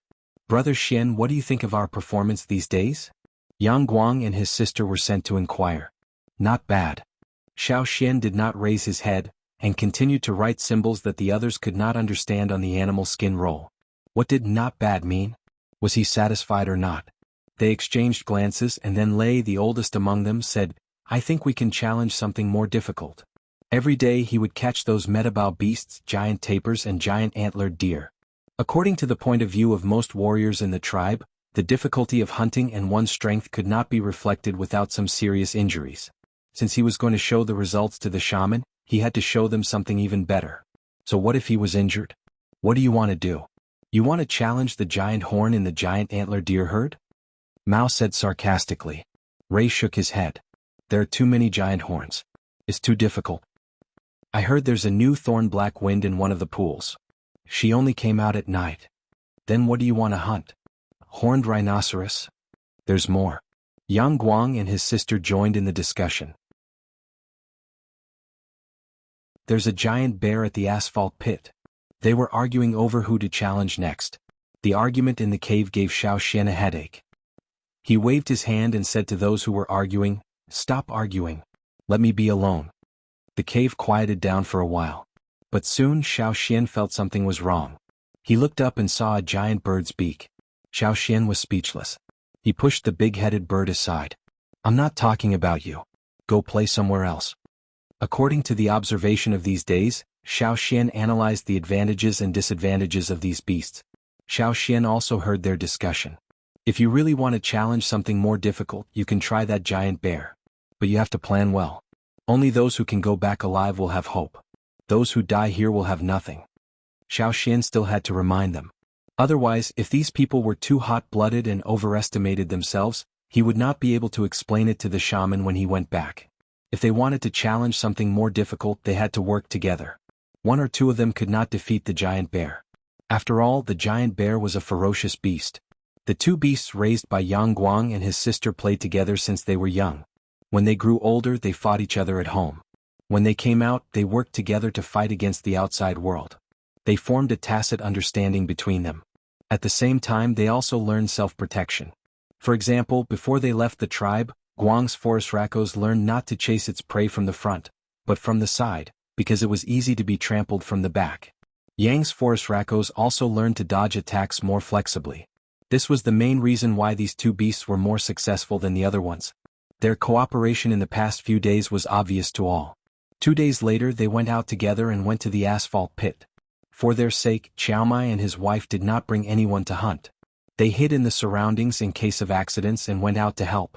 Xiao Xian asked Caesar to help them and act according to the situation. "Xian, you're not going to help?" Lang Jie asked Xiao Xian, who was hiding in another tree. "No, they have to rely on themselves," Xiao Xian said. This was also the shaman's idea, but he needed Xiao Xian to keep an eye on them. When necessary, he and Caesar would help them together. Thinking of the conversation with the shaman that day, Xiao Xian sighed in a low voice, "The old faker is squeezing me dry." What? Lang Jie was nervously paying attention to the other side, so he did not hear what Xiao Xian said. "No, I said they did well today." When Xiao Xian and Lang Jie were talking, Cha-Cha in the sky had already shouted, which meant that the other side had begun to act. When they could not beat the other side in terms of force, they had to outsmart it. According to their strategy, they first irritated the giant bear, then led it to the asphalt pit and then knocked it down. Xiao Xian could not see the situation in the forest from where he was, but there were people like Mai around the place where the giant bear was active. If something happened, they would naturally blow the whistle. After a while, Xiao Xian heard a loud roar, and felt that the forest next to him shook several times. Soon, the sound of footsteps on the ground was also heard. Although it was heavy, it was also very fast. If one did not listen carefully, it was almost impossible to distinguish the sound of each step. In such loud and fast footsteps, there were also many other footsteps such as the sound of hooves. Whoosh! A silhouette shot out. It was Yang's pet. Following it was Forest Racco's and Lei's Meng. After the three rushed out of the forest, they ran in 3 directions. The giant bear, which almost caught up with the prey, paused at that moment, and then chased after Forest Racco's. Unfortunately, it was still 1 step behind. The big feet of Forest Racco's were not slow. It ran into one of the thin aisles in the asphalt belt like the wind. After running in, Forest Racco's vigorously moved its jaws. Its big mouth was hollow, so when it smacked its mouth, it would make a banging sound. Every time it was emotional, it would make such a sound. At this moment, even people who did not know Forest Racco's could feel the ridicule in it, not to mention the giant bear facing it. The giant bear walked around the edge of the asphalt pit, roaring at the few people inside. Every time it chased a person or beast, it would run into the pit. This made it very angry, but there was nothing it could do. It could only walk around the edge to demonstrate its power. These guys who broke into its territory and dared to eat its food, they should be bitten to death. After walking for a while, the giant bear felt bored. When it was about to leave, a cave lion appeared. Although the cave lion was small in size, it could not erase its disgust for cave lions. The cave lion was the one who robbed its food the most, and all cave lions should die. The giant bear roared and rushed over, but unexpectedly the cave lion also ran into the asphalt pit and did not sink in, just like the big-mouthed bird before. Roar! The giant bear stood up, hoping that its roar could frighten them, and at the same time, overlooked these scums who only knew how to escape. Every time the hunting team was chased to this place, the giant bear would stand up and show its power, roaring as if it wanted to shake the entire forest to pieces. Not only that, Lei, Mao and Moer also walked in from another path, standing in the asphalt pit, and threw stones at the giant bear. These stones could not hurt the giant bear, but could increase its anger. Cha-Cha also joined in, and several of them attracted the giant bear's attention to the front or the top. While the giant bear was roaring at the several beasts in the asphalt pit, a figure quietly appeared behind the giant bear, and was getting closer and closer. When it was close to a certain distance, it suddenly accelerated and rushed to the giant bear. The angry giant bear did not expect that there would be such a brave one behind it.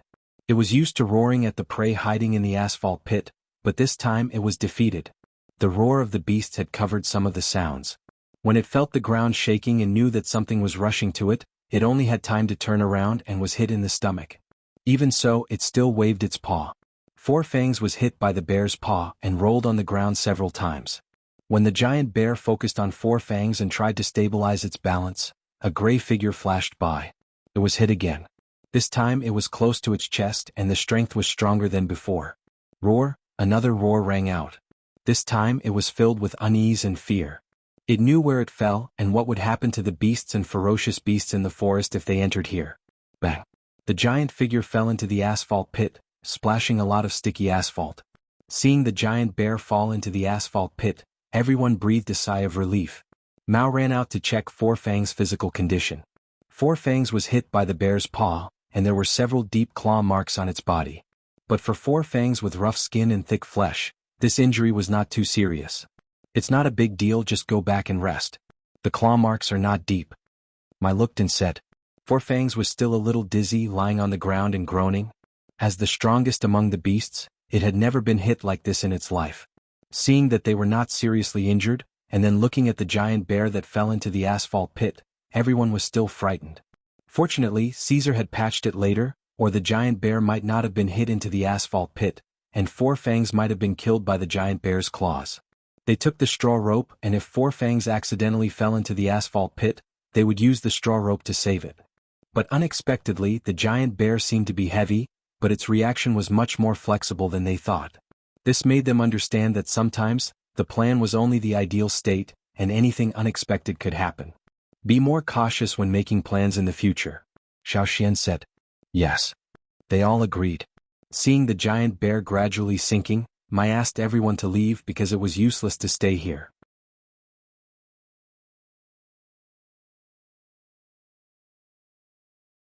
Chapter 136.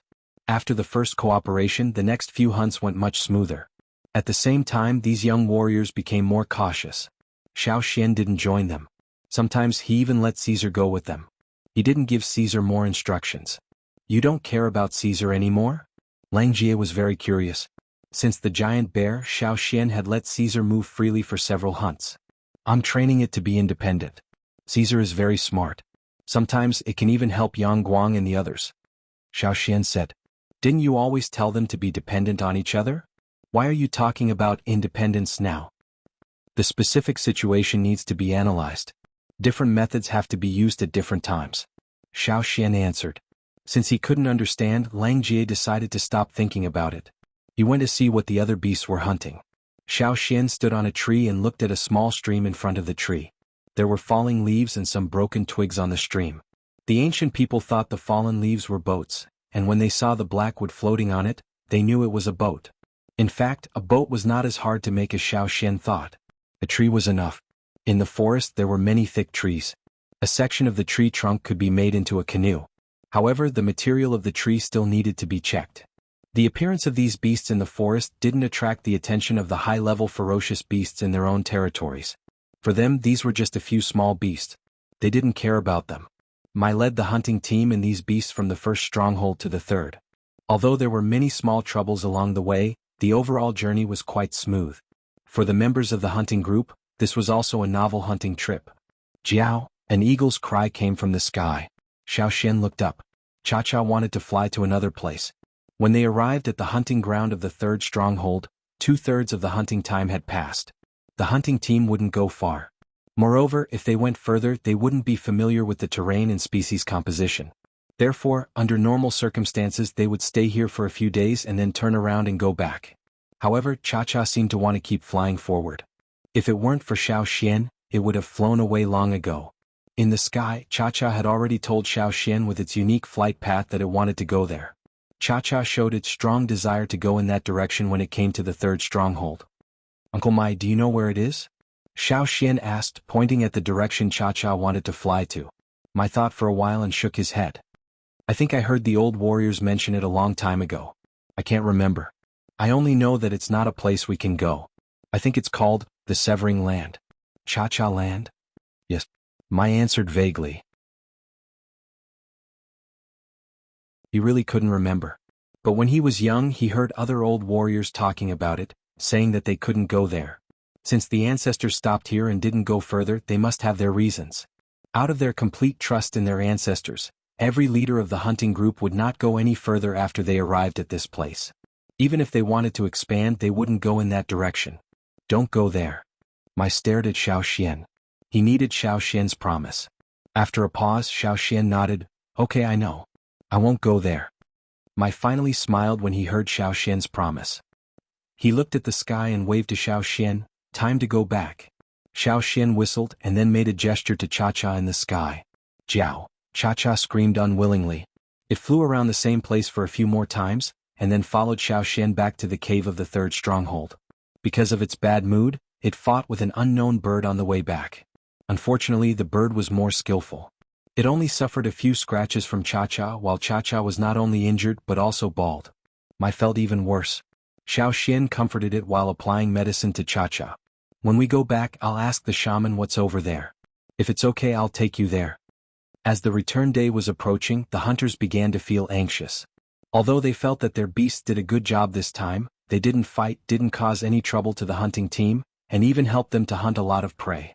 However, in the end, the only thing that was presented to the shaman was the animal skin roll in Xiaoxian's hand. Especially Lei, he had a conflict with Xiaoxian before, so he was worried that Xiaoxian would hold a grudge against him. Thinking of what other people did when he was angry, Lei dragged out a ferocious beast. This ferocious beast's level was not high, but it was the only ferocious beast that he and Meng had caught. In Meng's current situation, he could only catch wild beasts by himself. Xiaoxian looked at the prey in front of him and didn't know what to say for a long time. Was this blatant bribery? He had a lot of thoughts. Not only Lei, but the others also dragged their prey to Xiaoxian when they saw what Lei did. Guang's forest raccoon walked to Xiaoxian, shook its neck twice, and then lowered its head and spat out a piece of undigested bone in front of Xiaoxian. Xiaoxian, seeing that Xiaoxian's expression was not very good, Yang Guang and his sister hurried to pull the forest raccoons away. Xiaoxian didn't record these bribes in the animal skin roll, but when he returned to the tribe and reported to the shaman, he said that these beasts were the reward for this trip. The shaman didn't care about this. He took the animal skin roll handed to him by Xiaoxian and studied it for 3 days. Lei Mao, Yang Guang and his sister didn't know that Xiaoxian also recorded some pictures in the form of Wu roll when he was recording. And these pictures were the scenes of these beasts hunting prey with their unique hunting methods. The advantages and disadvantages as well as the temperament of these beasts could be clearly seen from the recorded words and the shaman's drawings. Xiaoxian didn't need to say much. After the first time, the shaman didn't make a decision immediately. Later, the shaman arranged several times to let these beasts stay in the same hunting group, but they didn't stay in Mai's hunting group, but changed their hunting routes one by one. Xiaoxian also followed the shaman's instructions one by one. He was lucky enough to walk around the hunting routes of other hunting groups, and had a general understanding of the distribution of species on each hunting group's hunting routes. After each hunting trip, Xiaoxian also drew a more specific map. On this map, roughly where there were wild beasts, ferocious beasts, where there were more herbs, where there were huge trees etc. were all marked. Xiao Xian didn't tell anyone except the shaman, even old Ku didn't know. Several times when Xiao Xian went to other hunting groups he took Caesar and Cha-Cha with him. After following the hunting routes of other hunting groups to the third location, Cha-Cha showed a strong yearning for a certain direction again, and wanted to fly in that direction. But for the other times it didn't do so. Xiao Xian asked the shaman why this happened, but the shaman didn't give a definite answer. He said that he would read the Wu roll records left by his ancestors to see if there were any detailed records.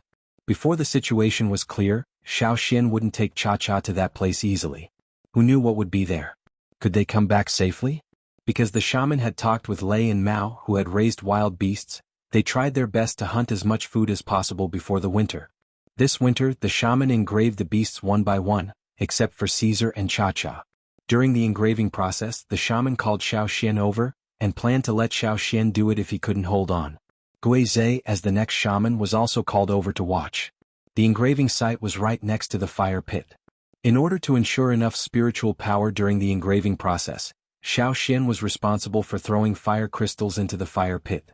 It was snowing heavily but there was no snowflake around, not even a drop of melted rain. Compared to other places on the mountain the fire pit next to the fire pit was like a big heater. Xiao Xian threw a fire crystal into the fire pit, and watched the red energy floating towards the shaman and himself. As for Gui Zhe she hadn't awakened so she couldn't absorb the energy of the fire crystal. Let's start, the shaman said. The first one to be brought over was Lei's beast named Meng.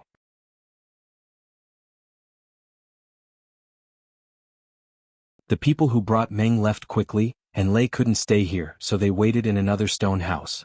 At the top of the mountain, there were only the shaman, Xiao Xian and Gui Zhe by the fire pit. The shaman sat on the animal skin blanket, looking at the wild beast that was a little taller than him, and reached out his hand. The familiar two-horned flame totem appeared in the shaman's palm, and the blue totem gradually took shape, but it took longer than Xiao Xian. When the totem was completely formed, the shaman was sweating profusely. Fortunately, the energy of the fire crystal could be replenished quickly. This time, the shaman didn't have to guard against the surrounding dangers like Xiao Xian did that night. He was very safe here. The process was similar to what Xiao Xian did, but after the totem was formed, it took longer to imprint it. Fortunately, the totem didn't disperse when the last bit was imprinted, and this step was completed. At the moment when the totem was completed, the shaman was exhausted and fell down. If Xiao Xian didn't react quickly and caught him, the shaman would have fallen directly on the stone beside the fire pit. After the first totem, the shaman found that he could only hold on to one totem. It would take a longer time to imprint all 7 beasts. After one totem, he had to rest for a few days before he could imprint the next one. When the last totem was imprinted, almost half of the winter had passed. According to the ancient scroll, the success rate of imprinting the accompanying hunting dogs was only half. The shaman was prepared, but he didn't expect that all 7 beasts would be successfully imprinted. Although there were 4 times when the totem was almost scattered, it quickly condensed in the end and the totem was imprinted.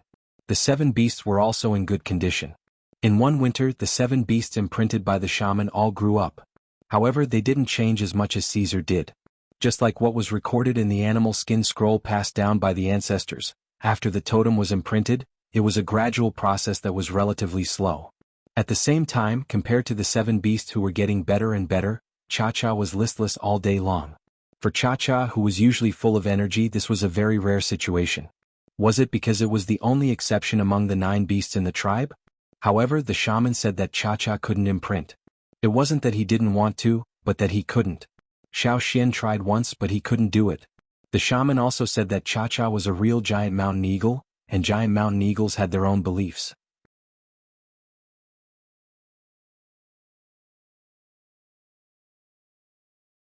Chapter 137. In the winter, the 7 beasts that had been successfully engraved by the shaman had gradually begun to change their shape and appearance.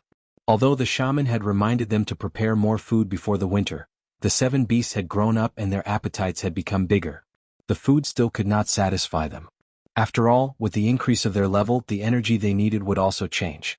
It was just like the intermediate and senior totem warriors were not interested in the meat of ordinary beasts, because the meat could not satisfy their hunger. Until the end of the winter, each of the beasts looked like Caesar when he had just been engraved. The originally fat beast had become very skinny. Even the fat on Sia's body was worn down. After the winter, as in previous years, it was the most important sacrificial ceremony in the whole tribe. According to the records passed down by the ancestors, the beasts that had been successfully engraved could participate in the sacrificial ceremony, and the fire would no longer reject them. Therefore, on the day of the sacrificial ceremony, except for Cha-Cha, the other 8 beasts were brought to the top of the mountain and stood beside the fire pit. Participating in the sacrificial ceremony meant that they had officially become members of the tribe. This was a very strange scene. It could even be said that this was the only time in hundreds of years that people and accompanying beasts had participated in the sacrificial ceremony together. Everyone was very excited because they were luckier than the ancestors to be able to witness such a scene with their own eyes. After the ceremony, the shaman recorded it in detail in the form of Wu roll. This was also one of his great achievements since he became the shaman. It was something that could be passed down from generation to generation. It was worth remembering. In contrast, Cha-Cha, who was left at home and needed to avoid the fire, looked more bleak. Although its appetite was not reduced, its spirit was not as good as before. After the sacrificial ceremony, the coldness of winter gradually disappeared. From the top of the mountain to the bottom of the mountain, it became lively. A few days before the first hunting, several beasts that had been engraved would often go down the mountain for a walk. When they were young, they were often bullied by Cha-Cha. Except for the falcon in Gigu's hand and the turtle in Guizei's place, all of them were caught by Cha-Cha several times in the air.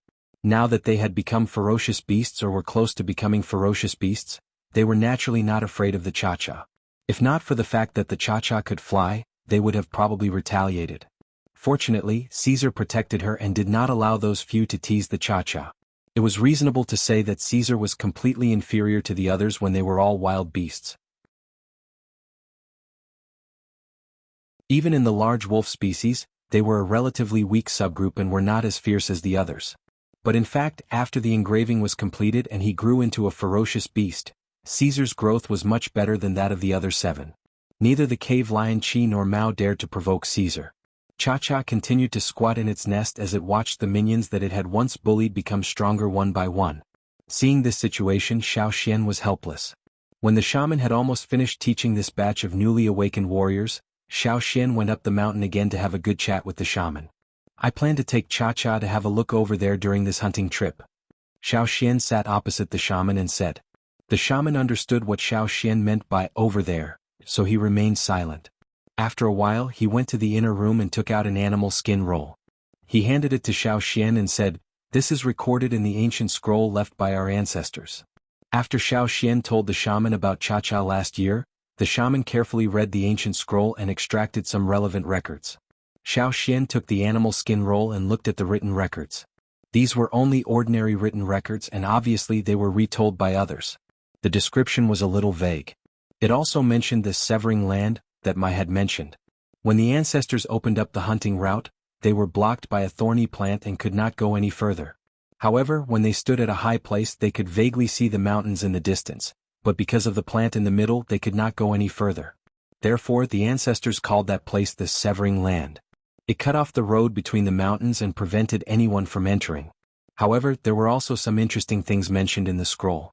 The shaman said that Cha-Cha was a giant mountain eagle, and the giant mountain eagles had their own belief and source of power. Xiao Xian did not know much about it before, so this animal skin roll had some information. It was said that the giant mountain eagle's power came from the snow abyss.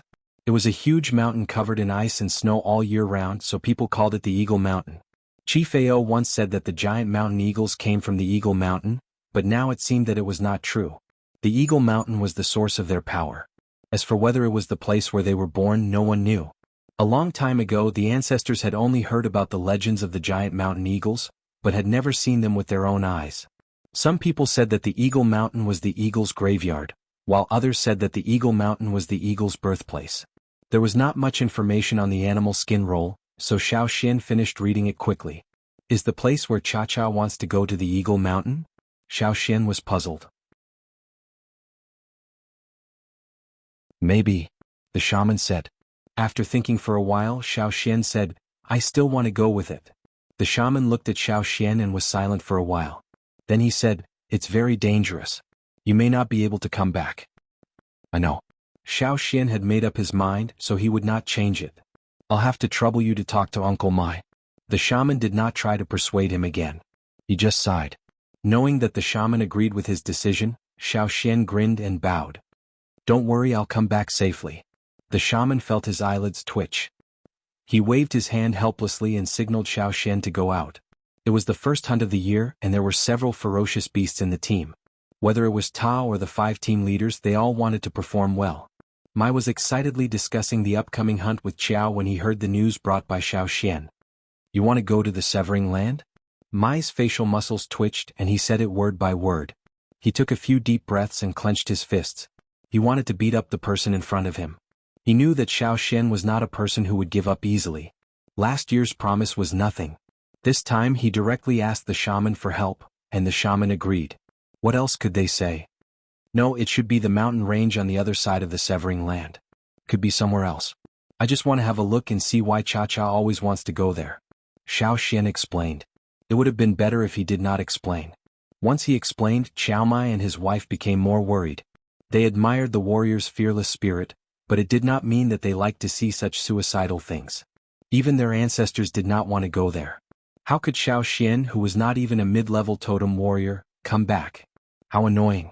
How annoying. However, this matter was not made public.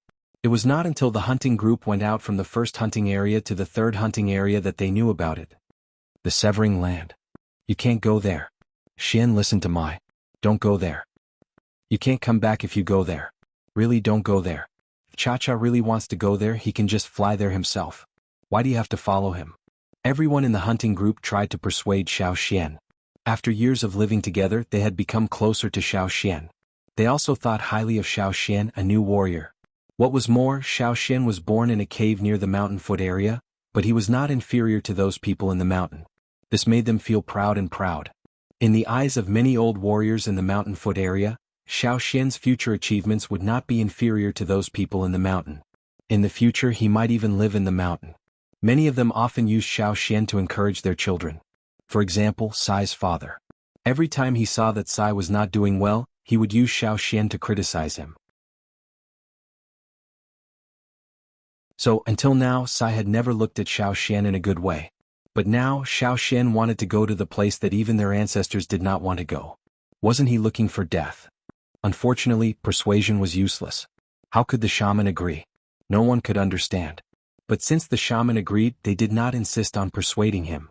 Mai called Xiao Xian alone to talk and gave some good stone spearheads to Xiao Xian. "Uncle Mai, if I still don't come back in 6 days, don't wait for me," Xiao Xian said. Mai wanted to say something but stopped. In the end he nodded. Xiao Xian did not plan to take Caesar with him this time. He told old Ku about this matter. If he could come back, it would be fine. If not, old Ku still had Caesar to accompany him. The day before the hunting trip, Xiao Xian did not take Caesar with him. Instead, he left Caesar in the tribe. When Xiao Xian left, Caesar still followed him for some distance. After being scolded by Xiao Xian, Caesar reluctantly stopped. After saying goodbye to the hunting group, Xiao Xian called Cha-Cha. Then, holding Cha-Cha's feet, he was carried by Cha-Cha and left through the air. The forest ahead was not easy to pass and the road was not easy to walk on. It was also time-consuming. But it was different in the air. There were not many large birds in the area ahead. When Cha-Cha stood on the ground, he was slightly taller than Xiao Xian's shoulder. Therefore, it was not too difficult for him to carry Xiao Xian. After flying through the forest, Xiao Xian found that there were fewer animals in the forest. Half a day later, Xiao Xian saw the Severing Land mentioned in the ancient scroll. It was an expanse of brambles that were the color of rust. Brambles that were thick like water tanks and brambles that were covered in hard thorns that were like the tips of blades interweaved together, causing one to shrink back at the sight of it. It was like a terrifying forest that practically obstructed everything. In the gaps of the thorns near the ground, there were some small but dangerous creatures. Their blood-red eyes were like evil spirits, staring at every creature that flew over the thorns. Even the ferocious beasts in other parts of the forest would not set foot here. Looking at the endless brambles in front of him, and then looking at the quickly flashing figures in the gaps of the brambles, Xiao Xian decided to take a rest first. He would wait for Cha-Cha to accumulate his strength before flying over.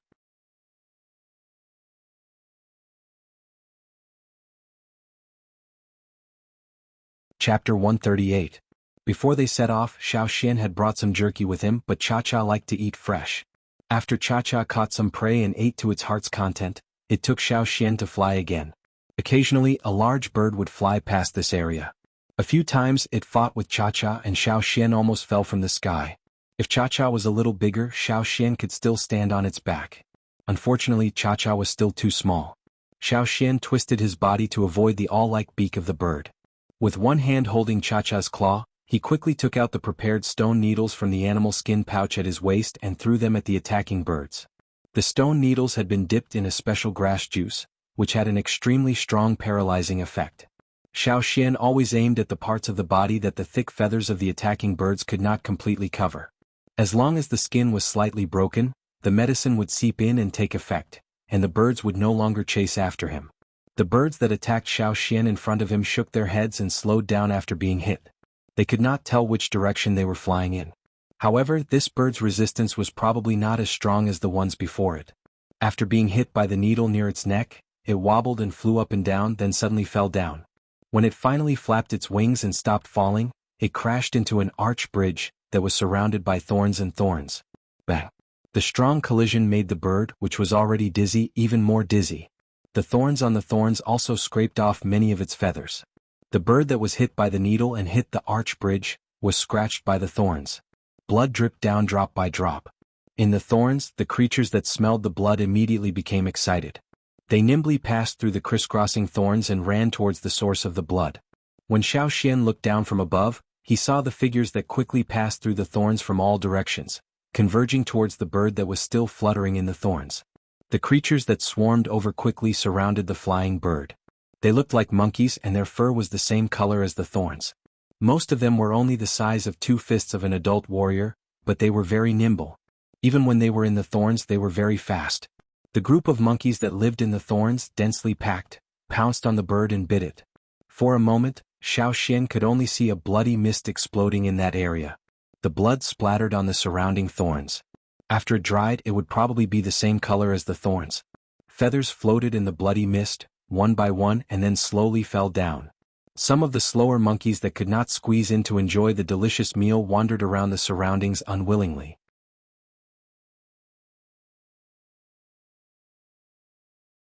When they saw Cha-Cha flying in the sky, they screamed and waved their claws as if they wanted to catch the bird in the sky. Not only Xiao Xian, even Cha-Cha, who had lowered his head to take a look, shivered. He seemed to have thought of the situation that he might encounter if he fell down. He flapped his wings vigorously, hoping to fly out of this place as soon as possible. "Don't let go, brother. If you let go, I'll die." Xiao Xian patted Cha-Cha's claws lightly. Screech! Cha-Cha responded and accelerated, flying towards the mountain range in the distance. Along the way they encountered a few more birds. Fortunately, although the situation was dangerous, they safely flew over the thorns in the end. At dusk, the man and the bird finally landed on a tree. Both of them let out a long sigh of relief. No wonder the ancestors didn't want to get close to this severing land. Not to mention the tall, thick and dense thorns, those monkeys could eat people quickly.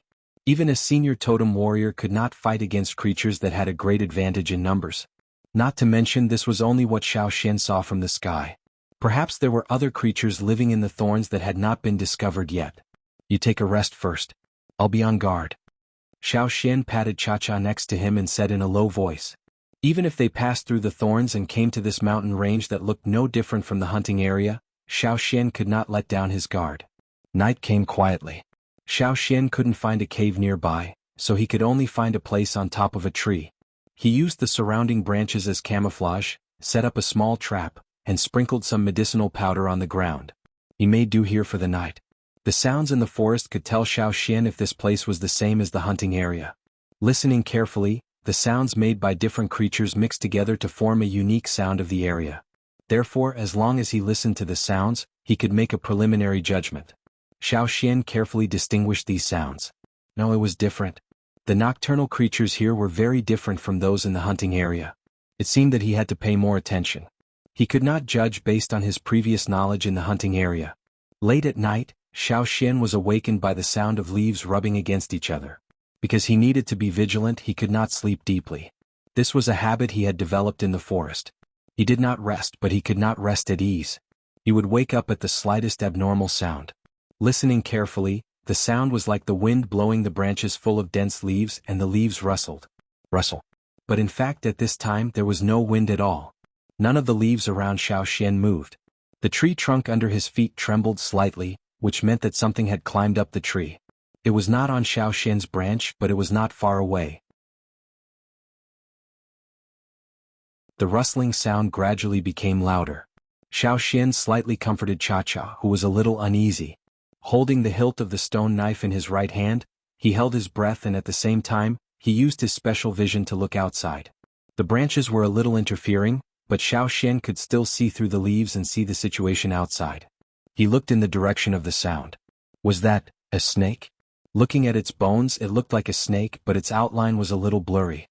Its body surface was covered with many long, thin and dense bone-like things. This was a creature that Xiao Xian had never seen before. He could only judge the creature that had climbed up the tree based on its general shape. The snake's body was much thicker than Xiao Xian's. It could easily swallow Xiao Xian in one bite, which gave Xiao Xian a bad feeling. Fortunately, it did not come to the branch where Xiao Xian and the others were. Instead, it went through the branches to another tree. When the strange snake was far away, the rustling sound also gradually faded away. Cha-Cha's anxiety also subsided. Xiao Xian tightened the stone knife in his hand and carefully exhaled. He did not know if this trip was worth it, but his adventurous nature from his previous life, coupled with Cha-Cha's yearning for a certain place, made Xiao Xian decide to make a trip. Perhaps there were more dangers ahead, but once he started, he could not turn back. Xiao Xian would also try his best to go as far as possible. Perhaps he would die and not be able to return to the tribe. There was enough food left in the tribe, and there was Caesar at Old Ku's side. His life would not be more difficult than Old Ku's former life as a stoneware craftsman. Thinking about it, Xiao Xian sneered in his heart. Would he die? How was that possible? Holding the knife, Xiao Xian closed his eyes and rested for a while. He had to continue tomorrow. At night, Xiao Xian woke up several times and saw several nocturnal animals. They were indeed different from the animals in the forest on the other side of the thorny belt. In the next few days, Xiao Xian quietly walked through the forest while Cha-Cha flew by in the air. Xiao Xian only needed to follow Cha-Cha. It could determine the correct direction. This trip was to find the place Cha-Cha had been looking for, not to hunt. Apart from eating basic food when they were hungry, Xiao Xian and Cha-Cha would not do much fighting. They had to save more energy for the journey, and also be vigilant of the dangers around them. Where would they find the time and energy to hunt? Since Xiao Xian decided to bring Cha-Cha here, Cha-Cha was no longer lazy. It hunted fiercely every day, ate a lot, and hurried on with its journey.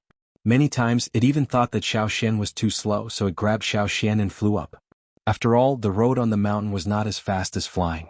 Sometimes they would meet some big flying birds. Cha-Cha would first avoid them.